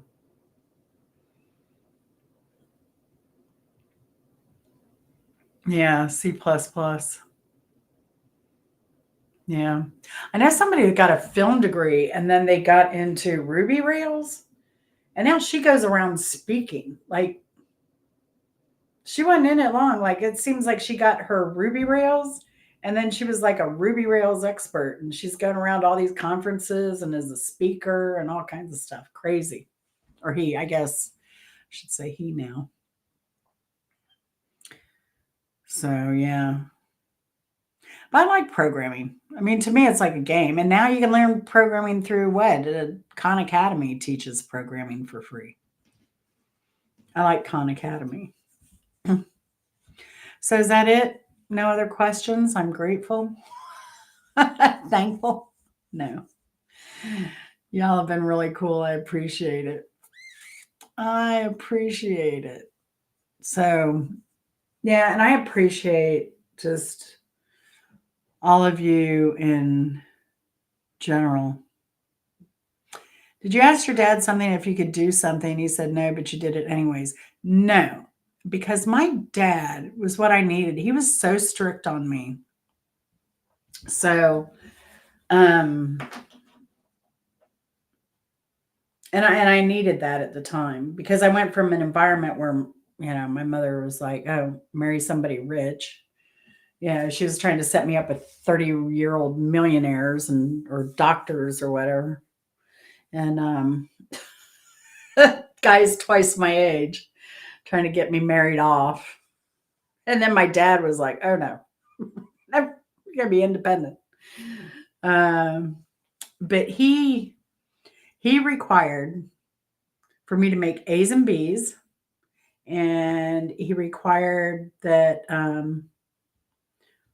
or there would be hell to pay, and he required that I be in at midnight on weekends, like when everybody else was out partying. But realize, so, he ended up with a 16, 15, 16-year old that he didn't know. Like, I flew in, and he was back then, you could go into where the planes were coming in to meet people. And he was there to meet me, but he had no clue who I was. He walked right past me. I had to go up to him. I kind of heard a lot. But on the truck ride over to the house, he started asking me questions like, "Have you ever smoked?" "Yeah." "What do you smoke?" "A little bit of everything." "Okay, just don't bring anything illegal in the house." "All right."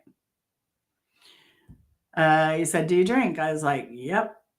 He said, "Okay, here's the dime. Don't ride with anyone drunk. Call me if you ever need a ride." I was like, "Okay." And, but yeah, there was this one. So I was always good. I was a good kid. Uh, I did hang around this girl. Well, before I almost got in trouble hanging around this girl. She talked me into skipping class. It was a small school. She had a joint. So she's like, "Come on, let's go skip this class. And we'll go smoke a joint and just like chill off this class." And I was like, "Sure." So we go out behind the pool because they had those huge Leland cypress, and the pool was closed because it was wintertime. So we go back there, and I light up a cigarette. She's like, "What are you doing?" "I got this joint." I'm like, masking the smell, being cool, kind of masking. And so she said, so we're back there. We do a couple tokes or whatever, and here comes the dean. He's like, "All right, Tracy, Jennifer, y'all come out there." So we come out, and I'm with the cigarette, right? So I'm like, he's like, "Put that out." So I put it out, and he's like, "All right, come on up to the office." So if it had been just her, she probably would have got suspended. But because I was there, he ended up giving us in school suspension.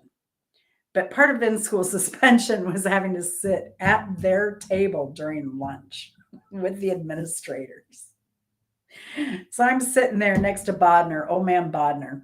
But see, these guys were these guys were cool because like I knew jazz, and so these were black administrators. So I could talk jazz and music with them. And so I was an anomaly to them as far as a student. And and I was making straight A's, but they knew I was a little crazy, right? I like to have fun. Like so so when we were having lunch, I'm sitting there next to him and he leans into me and he goes, I know what you are really smoking. And I thought I had gotten by with it until I went to that lunch. I thought, oh yeah, I blowed one over on him. Like no, like he knew, but he wasn't going to bust me for it. So yeah, we always had a really good relationship. I always had really good relationships with my teachers that I didn't. Well, I mean, some teachers I just didn't even interact with because they bored me. So yeah, I was a little crazy. I was a little crazy. Oh, I did. No, there was another time I smoked weed on that campus, but I didn't get busted for that. So I don't know what was. Maybe there was something like a pep rally or something going on. And yeah, I don't smoke now. I quit 4 years ago now. Um, but there was a pep. Some of them must have been going on because I wasn't worried about going. But we had a rocket. We had a Saturn V rocket in front of our school, and I actually went up into the rocket and we got high. So yeah, that was fun. It was fun to say that I got high in a rocket. Oh yeah. Yeah, I was a little crazy, but I had fun. I loved high school. Absolutely loved it. I don't know, Leah. I probably made them laugh at night and shake their heads like, man, what is up with this girl? But see, here again, that was with my dad. That school didn't have a smoking lounge. My school in Orlando area had a smoking lounge. And so it was outside, but you go out to a smoking lounge and they were selling joints for $1. Well, that was my lunch money. So yeah, I was buying, but everybody would buy joints and then we'd all, you know, in the morning and at lunch, we'd all stand around and smoke, you know? So, but yeah, but I did love, I did well in my chorus and then I did well because I was in choir or chorus. I was in the adult church choir, did some plays. Um, but yeah, I always did really well in chorus and in drafting. That was about it. Nothing else I cared about. So, yeah, if it is music, I loved it. So I took a music appreciation, anything I could for my electives. It was fun, but nothing sports. I hated sports. Yeah, did not like sports at all. I'm trying to think of my favorite teachers. Uh, one of my middle school, so the guy that got me into mechanical drafting too, which kind of fostered like the thing with my dad, that was at the religious school. And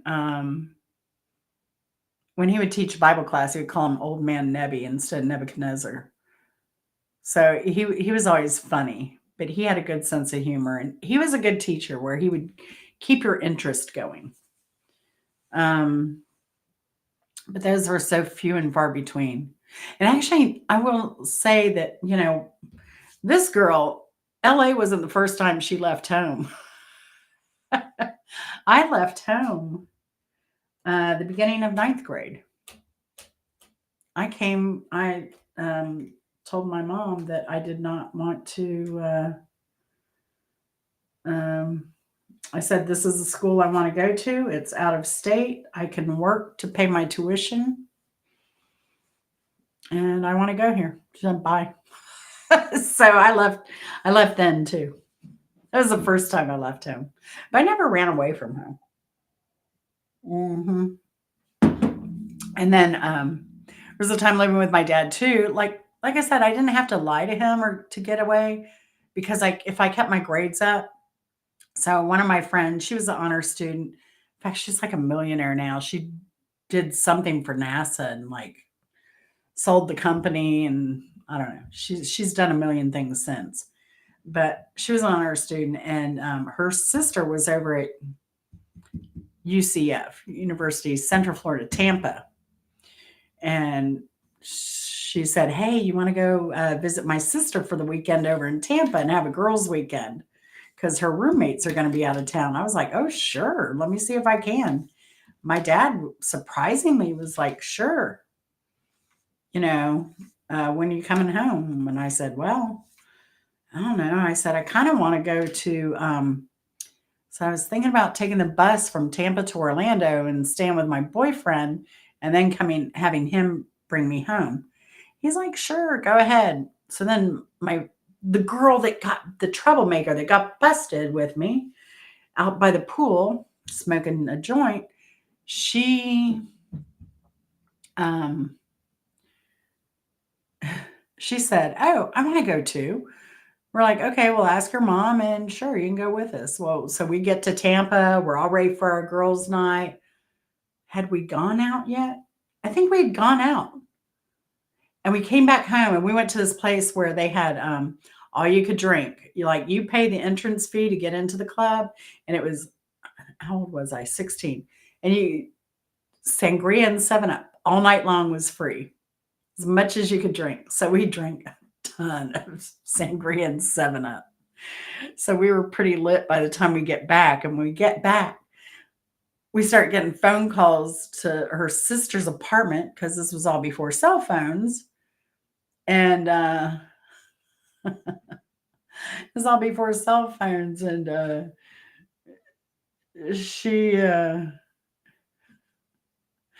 she didn't tell her mom. She ran away from home for the weekend. And so she messed up our entire weekend. So yeah, we were never friends after that again. Unfortunately, I heard later that she died. She had a severe asthma attack. She died really young, but I heard she had had a tough life too. She really struggled. So, mhm. Leah says, "No, I lost my innocence. I was no longer innocent after probably the age of 10." I'd seen all the shit the world had to offer by that time. Oh gosh. I wish. I wish. I'd get out of class. No, I never got out of class. No, I wish. Did I? No, no. And then when I came up here, I was so bored when I came up to Georgia to go to school in ninth grade. And again, it was a religious school, right? So what do I do? So they had short requirements. Like they had to be like 4 inches above the knee. So you had to wear these really long shorts. And so we rolled our shorts up one night because we had to go to church service every Friday night. And so we'd roll up our shorts, or that one time we rolled up our shorts really short and we midriffed our t-shirts and we put heavy coats on because it was winter and we were walking to the church service and we were flashing the guys like it was nothing. We had clothes on, but we had our midriff showing and we had pantyhose on because we had to look inconspicuous and our shoes on. But we had those short shorts. We had pulled our shorts up. We got busted for that. So I had to repent and get saved again to stay in school. But then I got really, really sick there. They thought I had mono. They were getting ready to just throw me in the hospital and let my mom figure it out. But somehow, I don't even know how I got home because I was so sick. Yeah, I'm not religiously. But oddly enough, I did leave like that church. I left it later than my mother. It was more of a social thing, I think, at that point. But yeah. Now I don't mind, anyone else wants to do religion, just don't like I don't think people should put other people's expectations or religions on others. I just like it's so diverse. Like I was even reading from a guy who's Hindu. I was reading this article today. And, my friend Traveling Eddie, he's over in India right now, and so I'm learning a lot of Hindu about him or through him. And I find it fascinating, because they have just so many gods, and they have like bi gods. They have gods that are both male, female. They have trans gods. They have, or you know, they have a lot of gods. But so I find the whole thing interesting. But I ran across this article, and I remember Eddie was talking recently about like how things are going backwards in India, where he's seeing a lot of guys with long pinky fingers, with long fingernails. And he's like, well, he didn't want to offend anyone on his channel. So he's like, look it up if you're interested, to see what I'm talking about. So what it means is that you come from wealth. And, India is such a huge caste system, society, and everything. And yeah, part of that is also Hindu. But this guy was talking about, oh, and Eddie was talking about he would go to some temples. Like some temples, he could just walk in and go in. But there are some temples over in India where they will not let foreigners in. So those are your super ultra conservative Hindu temples that they don't believe anybody that is outside of India should be allowed in to the Hindu religion and the temples. So, and instead, what they do is, Eddie says you walk around it so many times, or I don't know if it's so many times, but you walk around clockwise, and you can do your meditation or prayers, whatever. But this guy is saying that he finds that the exclusion from Hindu of foreigners and that type, he finds that very limiting, and he thinks that the Hindu religion should be more open to other people. So, but I think like here we have this, I don't know what they call it, um, religious right or whatever you want to call it, right? I'm not going to get into politics, but there are so many other religions. You can't impose your beliefs on everybody, on an entire society or an entire country, in my opinion. I mean, even Islam. I mean, you can go to Iran. I have a friend that's been to Iran several times, and he's like, "Oh yeah, we drink alcohol, we party, we have a great time." But if they were caught, and obviously there were people with influence, but if they were ever caught, it would be a problem. But this is how they live behind closed door. And Addie says, I think Hindu religion has no reason to change. Tired of people trying to change religions. Yeah. Yeah, but Addie, I think, and I will say too, the religion. So I'll say what religion I belonged to back then. I was a kid, thrust into the Seventh Day Adventist Church. They have a lot of rules. They have a lot of rules. They're not Jehovah Witness. Very different. Very, very different. But in the Seventh Day Adventist Church, there are a lot of strict rules. Or when I was a kid, there were like it was kind of similar to the Jewish religion in that you did not do anything outside of religion, from sunset Friday to sunset Saturday. And like all of a sudden, I couldn't watch cartoons at 10. Like, what?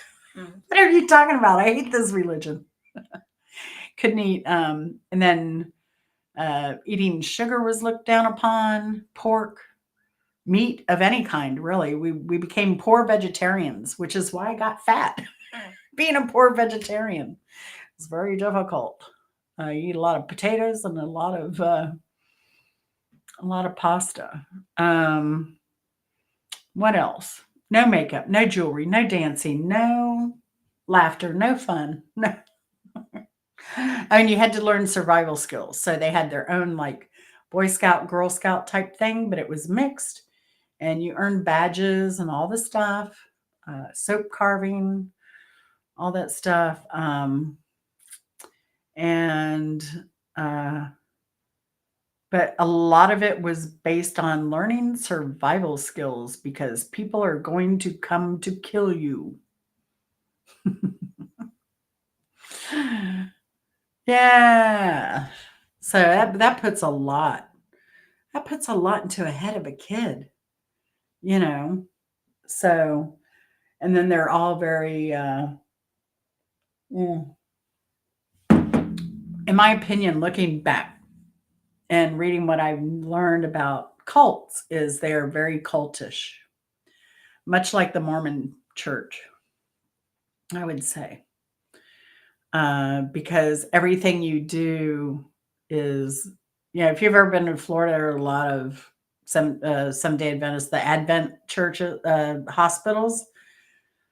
Those are all like that's what you do. You go to their schools, you go to their colleges, you work in their hospitals, you work in their conference center, you work in their bookstores, you work in their health food store, you work in their food industry at Loma Linda or Worthington making food product if you're uneducated or whatever, I don't know.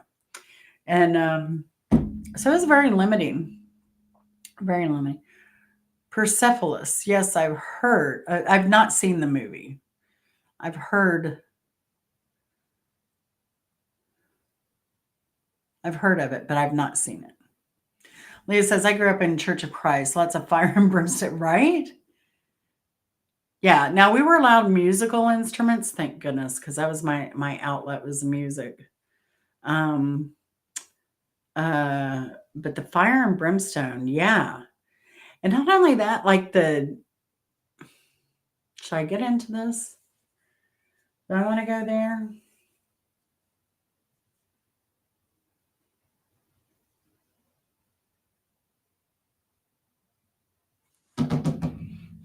I'll just say it. Fuck.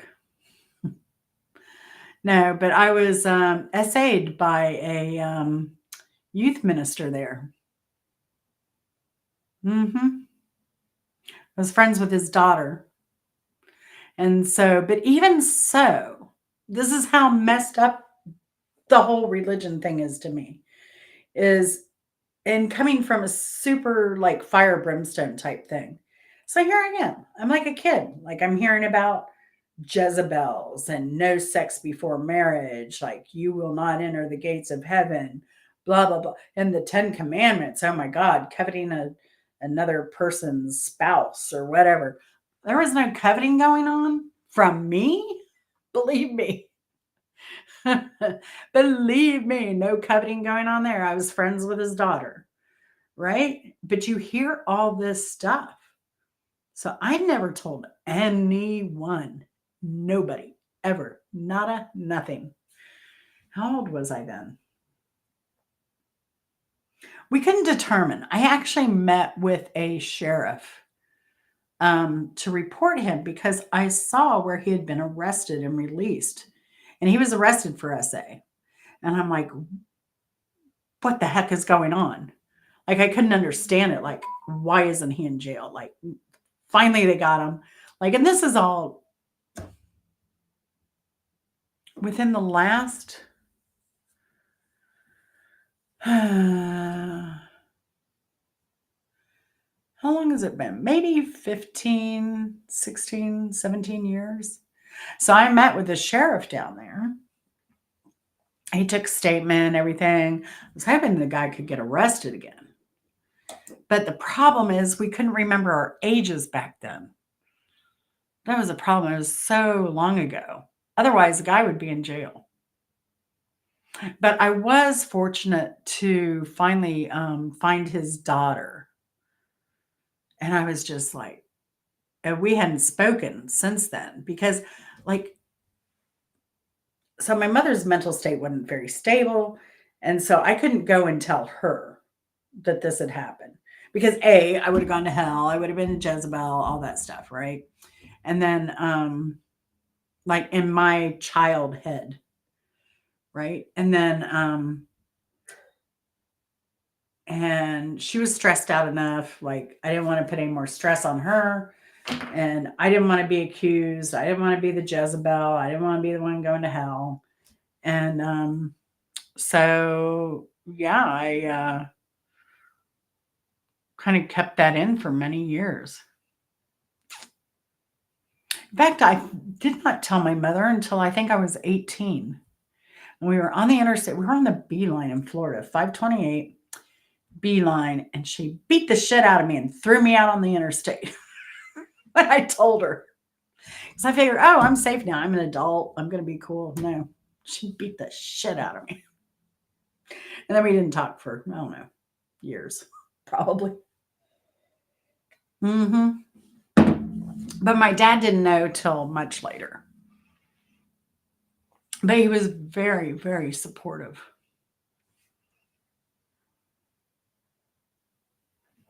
Bopox says I've met a few witches in the woods. Which witch? Yeah. Hattie said, sure can make me feel like being accused of a witch and they're going to burn you at the stake. Oh, yeah. Oh, yeah. And the other thing that got me was like, they were like, oh, if you're not our religion, you're going to burn in hell.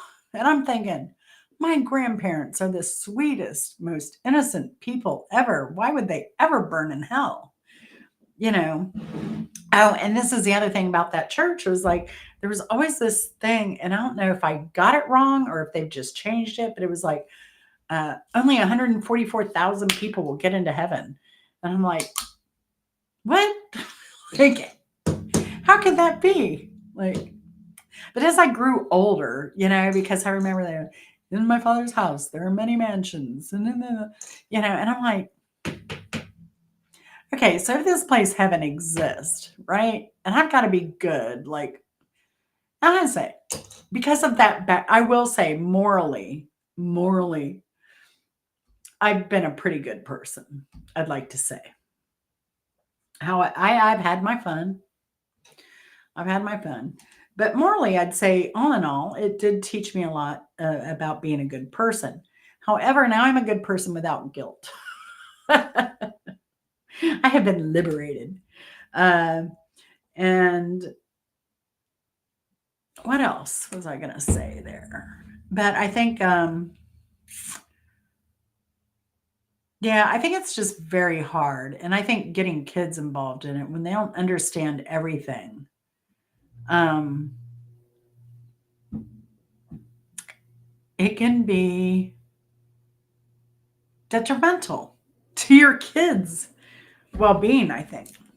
And so uh, I've always been a proponent of masturbation as opposed to abstinence because of that. Like the whole idea of abstinence as safe sex has never, and again, when I lived in LA, right? I mean, I hung around gay people and they were the sweetest, most accepting, non judgmental people I think I'd ever been around. Whew. So I also can understand the hatred towards gay people. Whew. Sorry, y'all.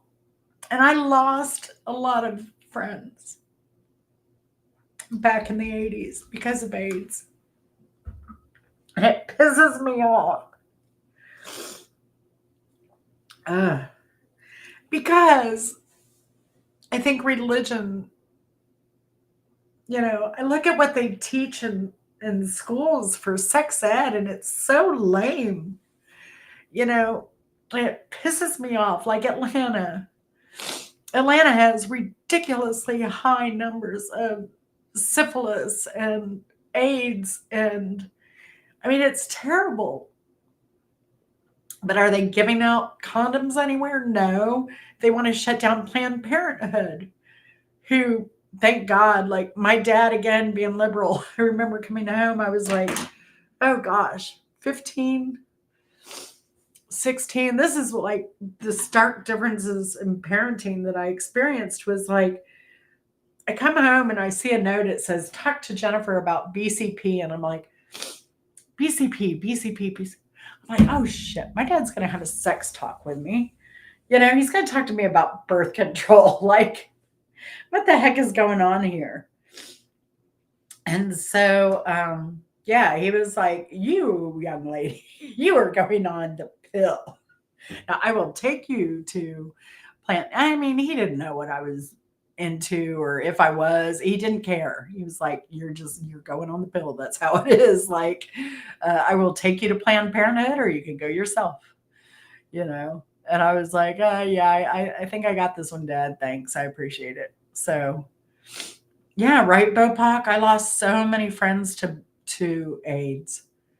And it just, if you've never seen anyone like dying of AIDS, it's terrible.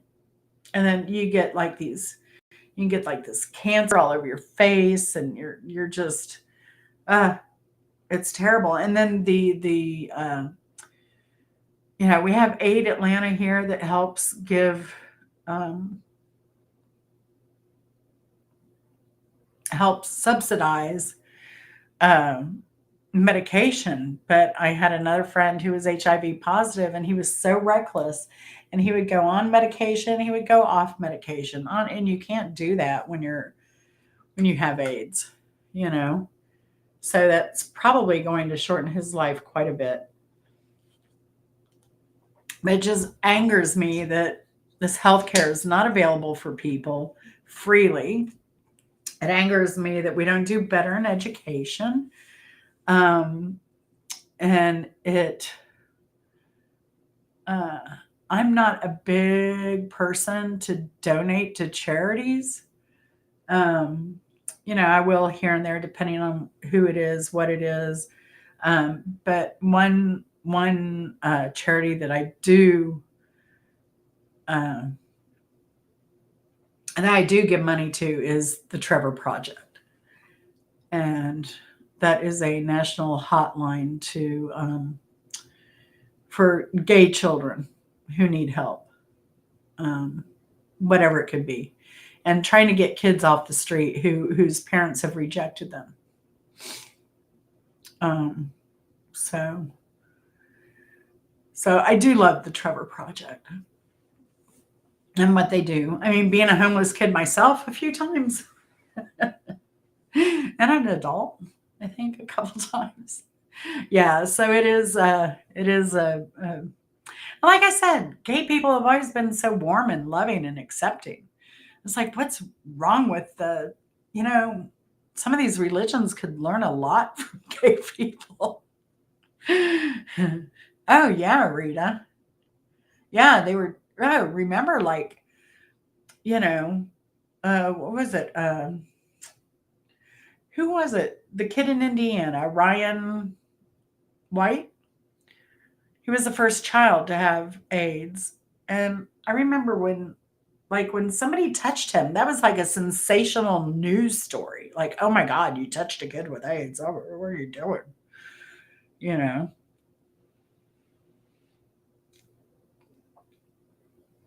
Wow. Yeah. So Addie, did they learn about, yeah. So did they learn from it from patients? Just like, hey, I have it. I'm sick. That's terrible. But I think we're still in a place where we're not doing enough. I think if we educate the kids better and we talk openly about a natural thing to do, like, so a lot of you, I was married before Chris and I had a stepson, and he I was always very open with him because, kids see everything on TV. They're putting Jerry Springer, frickin' Geraldo, all those shows. They're putting commercials on in the afternoon, and he would see this stuff. So one time he asked me what sex was, and luckily it was like, or where babies come from. He was in kindergarten, and I said, "You got 2 weeks till school's out." I said, "When school's out, we'll talk about it." So first thing I asked him was, "What did you hear?" And he told me the most ridiculous things. And I couldn't believe it. I'm like, this is nature. This is body. This is a natural thing. This isn't anything to be ashamed of. Like, why can't you teach kids science? Age appropriate science. So, I answered some basic stuff. When he got older, there was that Nova special on where babies come from. So we sat down and watched that. I asked him if he had any questions. Then he took sex ed. I was like going over, and they were like hardcore abstinence. Like, abstinence is safe sex. It's the only safe sex. I was like, can you tell them that like masturbation works too? That's like this, because abstinence is not sex. That's like nothing. Let them know that masturbation is safe sex. So sure enough, he went to these Georgia school system, and his teacher asked for an example of safe sex, and he said masturbation, and the whole class went wild. I was so proud. Oh gosh. Addie says, I was a lunch lady at the time and a kid cut himself. The teachers were afraid to touch him. Oh, oh. Yeah, STDs were terrifying. Now it seems like no one cares. Yeah. Oh, that's so sad, Addie. You're a good soul. You're a good soul. Yeah. I don't know. Atlanta's terrible. It's terrible. But you can't even hand out food to the homeless anymore without getting arrested. So heck, you can't hold it. Hand out condoms. You'll probably get on a sex registry too. It's just ridiculous. But yeah, half the methadone patients were white collar workers. Yeah. Wow. Yeah. Wow. Wow. Wow. Wow. But no, I just will say, and that, for people who don't, uh, people are just so judgmental of other people. And like they say, don't judge until you walk a mile in their shoes. I don't even think you have to walk a mile in their shoes. Just be nice. People are people. Whether rich, poor, black, white, purple, gay, straight, like we all want to be respected. We all want to be um, talked to respectfully. We all want to be loved. We all want to be, accepted. Um, so I think that, it's just human nature. So I think that, hey, Mrs. Hopkins. Oh, don't worry, Mrs. Hopkins. You missed the good parts, though. Right? I agree, Rita. It's scary. I don't know why we're digressing instead of progressing. I just think of like, although I was thinking the other day, I know some hippies that need to have their hippie cred taken away. Like everything that people fought for in the 60s and all the rights people fought for in the 60s for people. And then for them to start talking about discriminating against people or, uh, you know, any of it. I just have no, I just can't understand it, you know. That's me.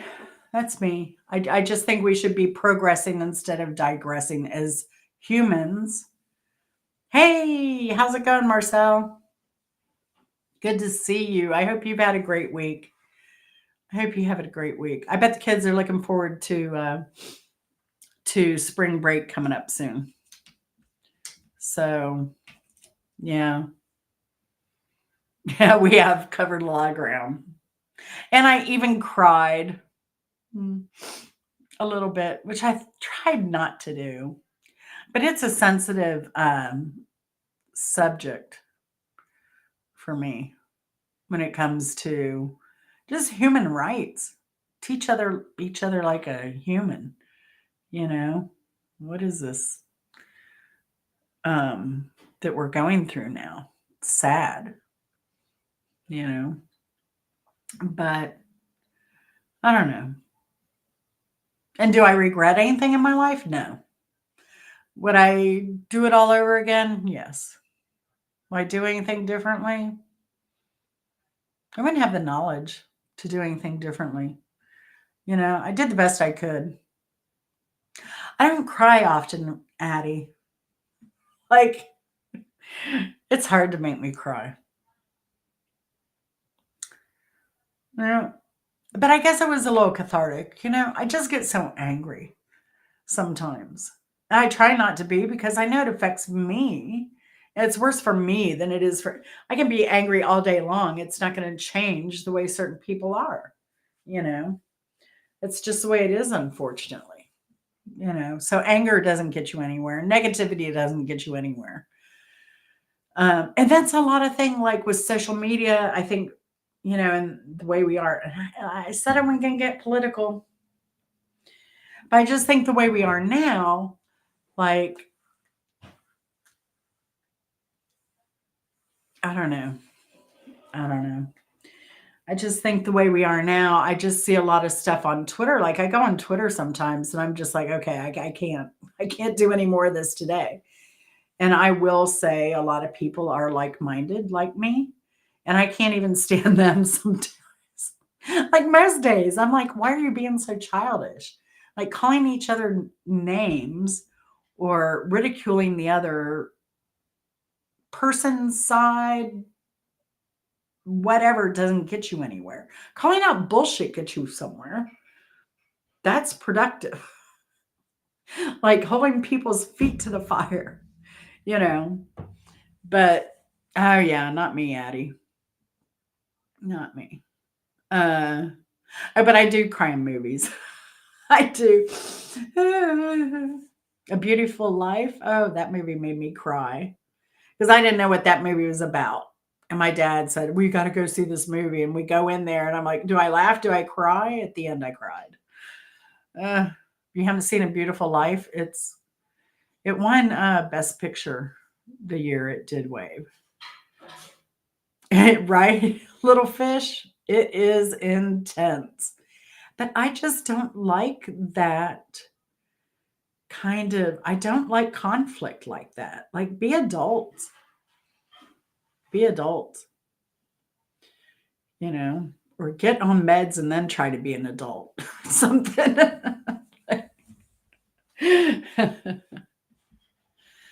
It's more cultural than political, you think? I don't know. But then are we digressing as a culture? Or are we progressing? You know, like I said about this is the thing though too. Like, but a lot of a lot of it's saying, you know, the religious right. Now I think there are good people who are religious. You know, um, so I'm not going to bash religion. I think it's healthy for people. There's some people that need it. I think it's cathartic for a lot of people.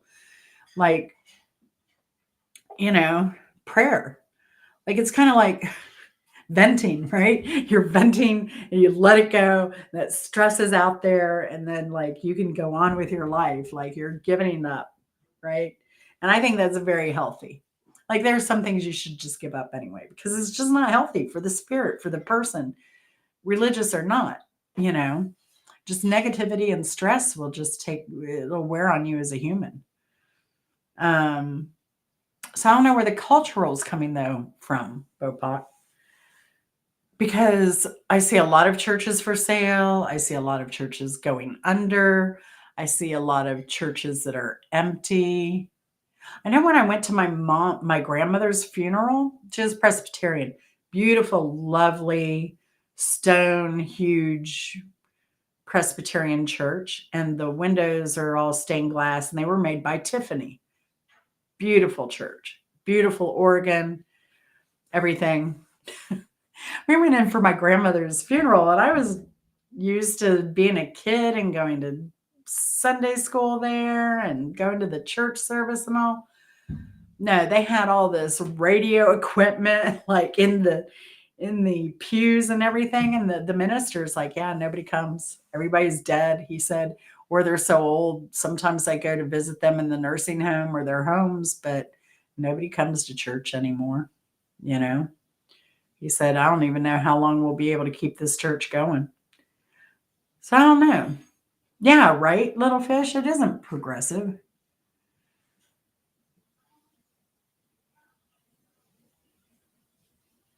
Yeah, I agree, little fish.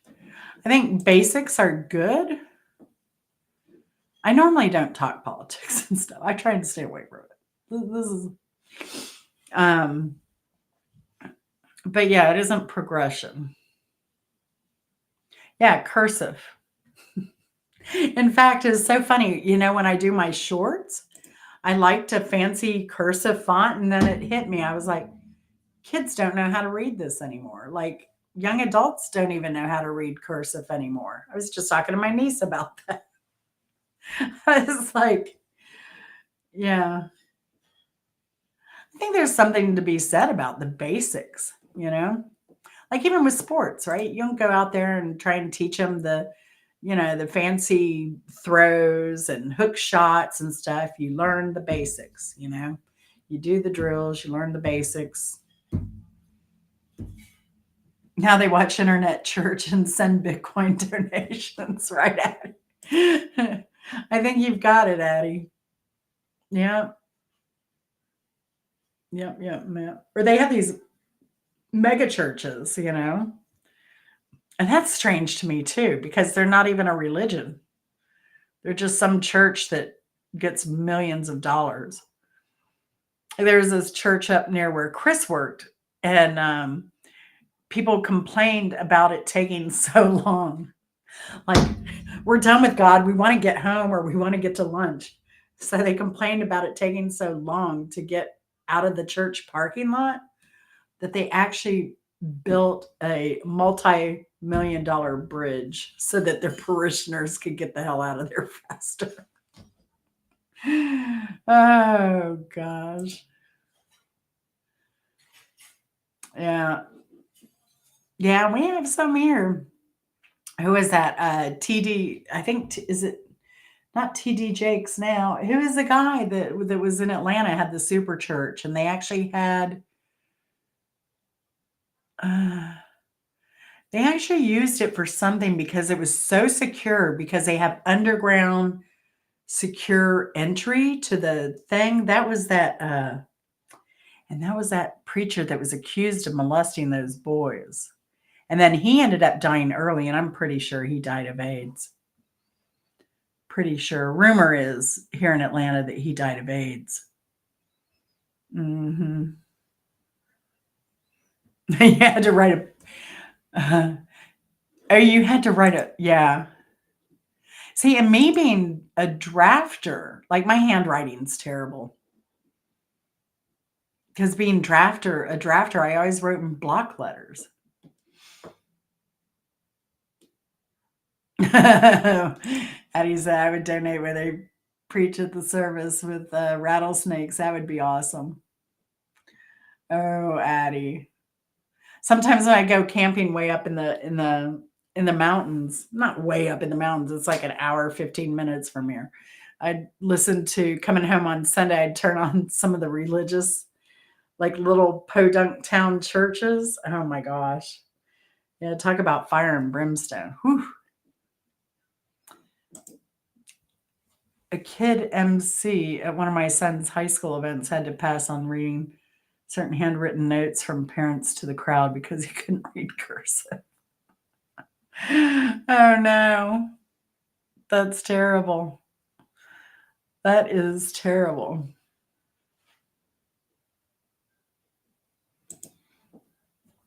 But Bob, this is what I also what I mean by cultural changes. Local community churches going dead. Yeah, commercial mega churches replace. It's a weird thing.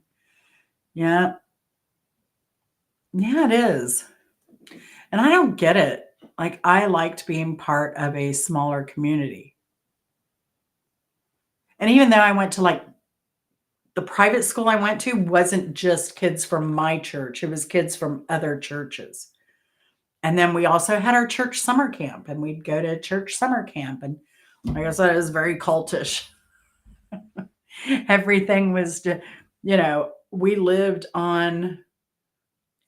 in church housing. Went to church schools. It was just crazy. It was crazy. Yeah, that is so terrible, Marcel. Marcel is a little fish in the kitchen. If y'all are wondering, who is she talking about, Marcel? Uh, yeah, right? I mean, it's terrible. And you know what I think? And this is my opinion. I don't have kids. I don't have kids in school. But what I have seen too, I think, is, we had COVID hit and we had all these parents complaining because the kids had to stay at home, right? And there was a lot. I mean, it was in the press. You couldn't turn around without people complaining.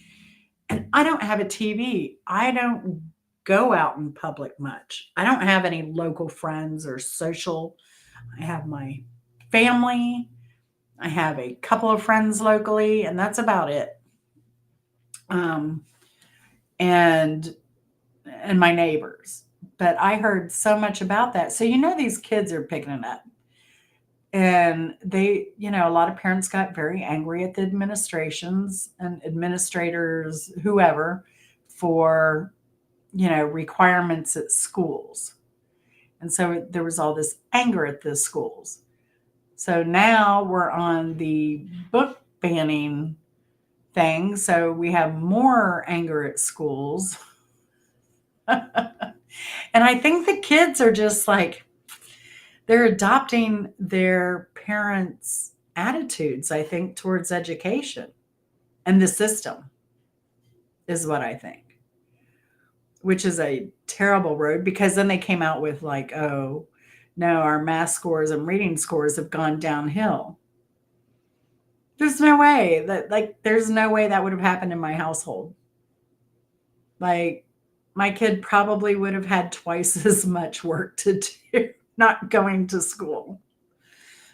Because that's a thing too. I heard that a lot of kids, like my neighbors have kids across the street, they're like, and they still haven't gone back to school. And they're from middle school and one's in college and he's going to Florida State across the street. And I'm in Georgia. So, and then the middle school daughter, she's what, 12 this year, I think. She's not been to school in like 3 years. So, um, but yeah, I think the parents, because they're a high risk family, they have MS over there. They have, I think, diabetes over there. They have two elderly parents over there, and they have the three kids over there. And some of the kids have had some health issues as well. So that's a high risk household, and so they chose to not have their kids go back to school. But I know during the initial COVID thing, they're like, "Oh, I'm done with work in 2 hours, and I'm done for the day with my school assignments." And then I think that family, I think they educated their kids more. Like even though they were done in 2 hours with all their work, I think they still were on them about stuff. So that's the kind of family they are. Schools are too big and hard to manage. They should have smaller campus, too much quantity over quality. Yeah. Yeah, I remember, elementary school because I think I went to 5 elementary schools too. I went to 10 high schools, only 1 middle school. But elementary school, I went from like in Pennsylvania, we had like single classrooms, kindergarten, first grade, single classroom, old school. And then was that Patrick Henry Elementary. And then we went to came up to Florida, and Florida had this was pre-Disney. But NASA was rolling, and they had the war was going on. We had the Vietnam War, so Orlando International Airport was McCoy Air Force Base, and even as a kid getting on a plane, it was you'd have a curb and you'd have an overhang and you'd have the baggage, where you'd check in and you'd check in your bags and you'd go walk up the ladder to the plane. It was all right there because it was part of an Air Force base. So that's why Orlando International Airport's call letters are MCO. It was for McCoy Air Force Base. And, but yeah, they had Martin Marietta there making bombs. That was a big thing. Um, so yeah, Orlando was pretty booming during the war and NASA growing. So second grade, I went into one of those mega schools that must have had, we had 6 to 8 classrooms and it was all open. We had partitions on the side, but there was nothing on the back. So I could see everything going on, like 3 classrooms behind me, and I could hear what was going on to the next. Luckily I was on one end, but it was an open end with only one partition because we were the end.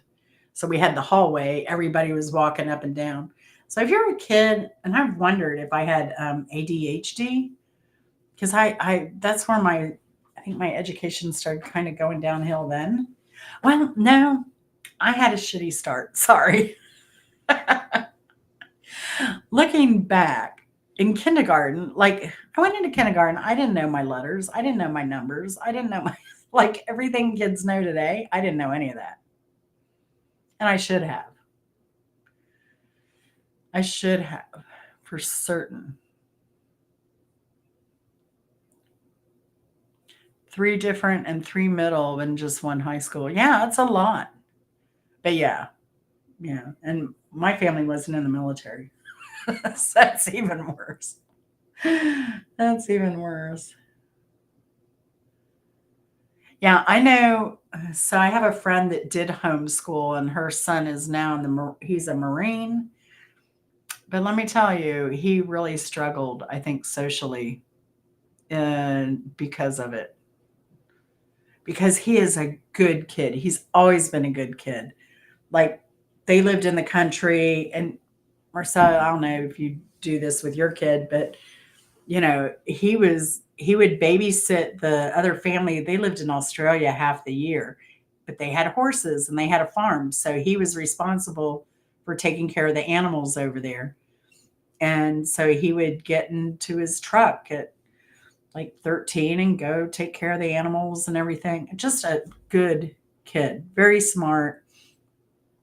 But yeah, socially, he really struggled with different cultures, different people of different backgrounds. So it was very hard for him. And luckily, um, uh, unluckily, I guess, in a sense, the parents have since divorced, but the mother insisted that the daughter go to a normal school. Yeah. So thank goodness. So hopefully she'll do well socially. I think she is. I think she's sprouting. And she's gone goth. She's wearing all black and she's in middle school. Uh, what was this? I supplemented the school system and they learned the multiplication tables because I said batteries die on the calculator.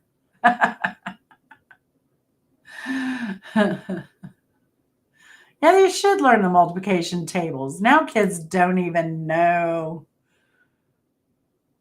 I was watching a video the other day and somebody asked the other person, like, what's 6 times 6? And these are 30-year-olds. And they were like, oh, I don't know. Oh my gosh.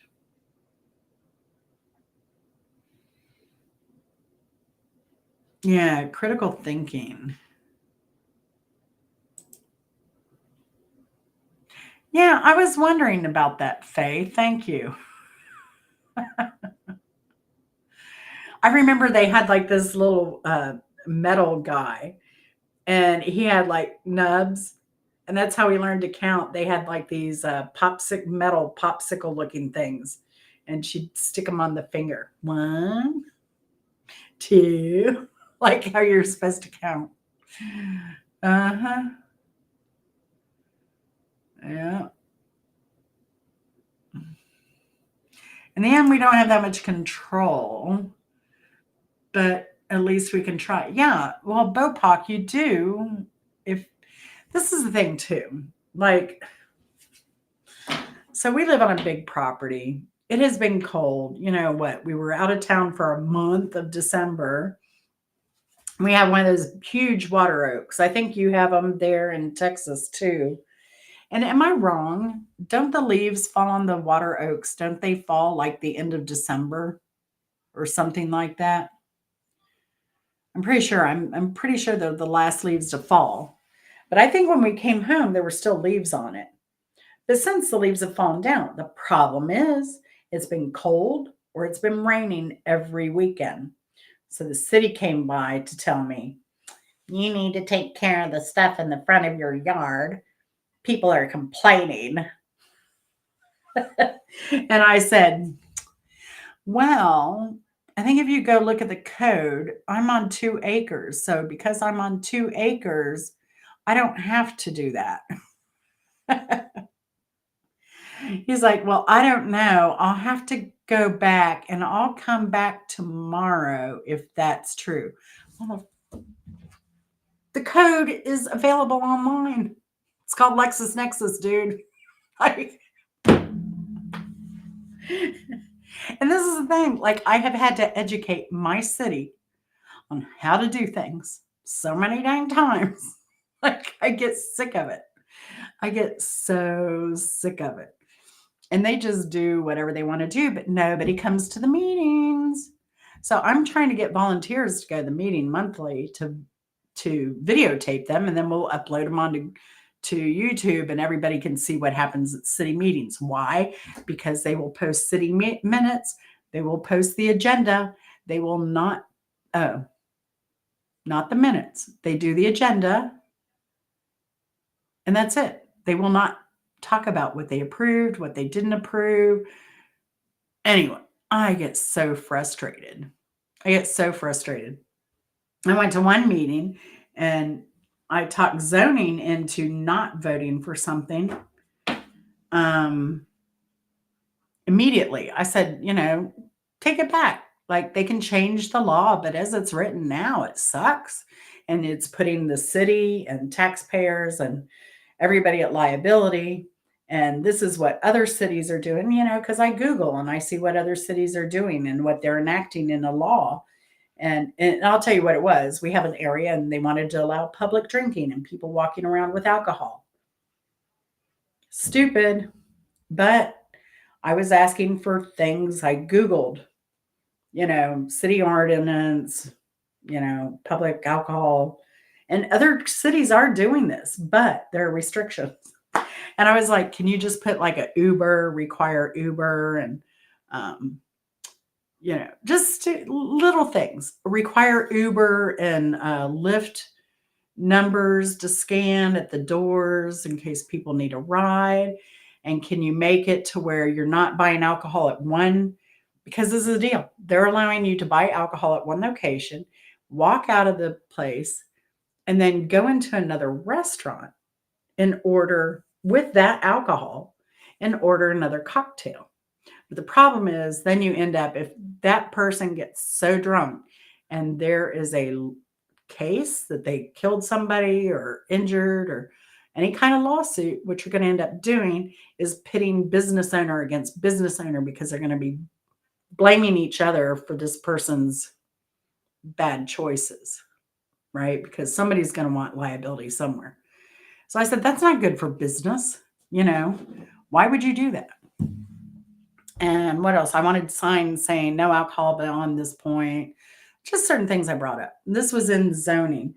So zoning said, we're not going to pass this. Like, we need some more clarification. We need to look at some of the stuff and liability, and I don't want to be liable for this. And so they looked at the city administrator who manages all these meetings, does minutes, and they say, so what do we do now? Like, these are people running the city and they don't even know the laws on how they're supposed to run the city and how they're supposed to do their zoning meeting and how things work. Did she say, oh, you can table it and send it back to the city, or you can fail to pass it, or you can pass it? She didn't give them the table option. So she said, you can pass it or not pass it. And so under law, they said, well, we're not passing it as is. And under that law, then it automatically goes straight to the city council and the mayor for vote, regardless. So I don't know. The government just needs more oversight and people like looking at them and holding them accountable. And my thing is, you have to vote in every election and vote for those what do they call them? Your public service commissioner? Vote for those people. Like, they're on your ballot. I believe in voting for every position. So, and it's great because now I do like some things about the internet, and that's that I can go get a sample ballot and I can sit in my house and I can go through everyone on the ballot and pick out, research them, sit there and Google people. And that's what I do. I don't always vote a straight ticket. Some people are better than others. Yeah, Atlanta is big. Well, it's a huge metropolitan area. So Metro Atlanta goes all the way to Alabama, actually. That is considered Metro Atlanta. And then a giant, take that and do a big circle around Atlanta. That's a Metro Atlanta area. It's huge. Like, when I first moved here, I lived about 45 minutes from here, from Atlanta, but I worked in Atlanta. So I would get up at 4 o'clock in the morning. I was young. Get up at 4 o'clock in the morning and work. I don't know. Sometimes I'd work 80-hour weeks, 60-hour weeks were normal. 80 hours a week, pretty much often, and anywhere they wanted me to go. So I had flex time. So Friday I left at noon. I got every other Friday because I only on paycheck Fridays. I leave early. Reward myself lunch at the mall. Leave the children on the mountaintop to see if they come back alive. No. I had K6, middle school, 7 through 9, senior high. I like the 7 through 9 middle school concept. I think that's a little better.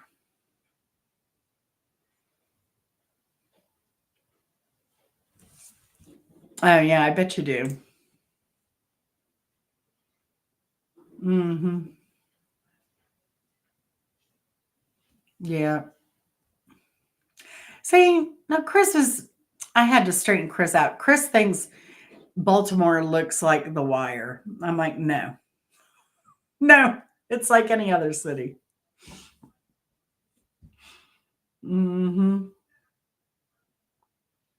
Feel free to triangulate my position. Maths required. Oh, Bopak, there's a new technology out. There is a new technology out. I forget the name of it. I forget the name of it, but something name, three name, three word name. So what this guy did, so part of the problem with wireless is the triangulation, and I find this is fascinating. This guy, he's in the UK, and he's selling this 911 system to people so they can pinpoint people now down to a 10 by 10-foot area using this add-on system to the 911 system. This guy has taken the entire world and he has mapped out 10 by 10-foot areas and given them three-word names. And so you can go and look on their maps and see what your three-word name is for your area. So it is pretty cool. Now, I was asked to get into a thing because they want to do with 5G. You should be able to also do. This is where they wanted to go anywhere, where you could pinpoint anyone in a high rise too at floor levels. And I was asked to go back into, start my career over again in a new company, and they wanted me to come. And they said, we need somebody to train everybody, and you're perfect for it. And I'm like, well, what are you doing? And they're like, well, 911 and the network. And so I was like, and so what are you doing? They're like, pinpointing 911 precision. And I'm like, no, because you guys don't know it. You guys are going to be my boss. You're going to be making 2-3 times more than me. And I'm the only one with the knowledge teaching everybody everything. No, I am not going to come to work for you.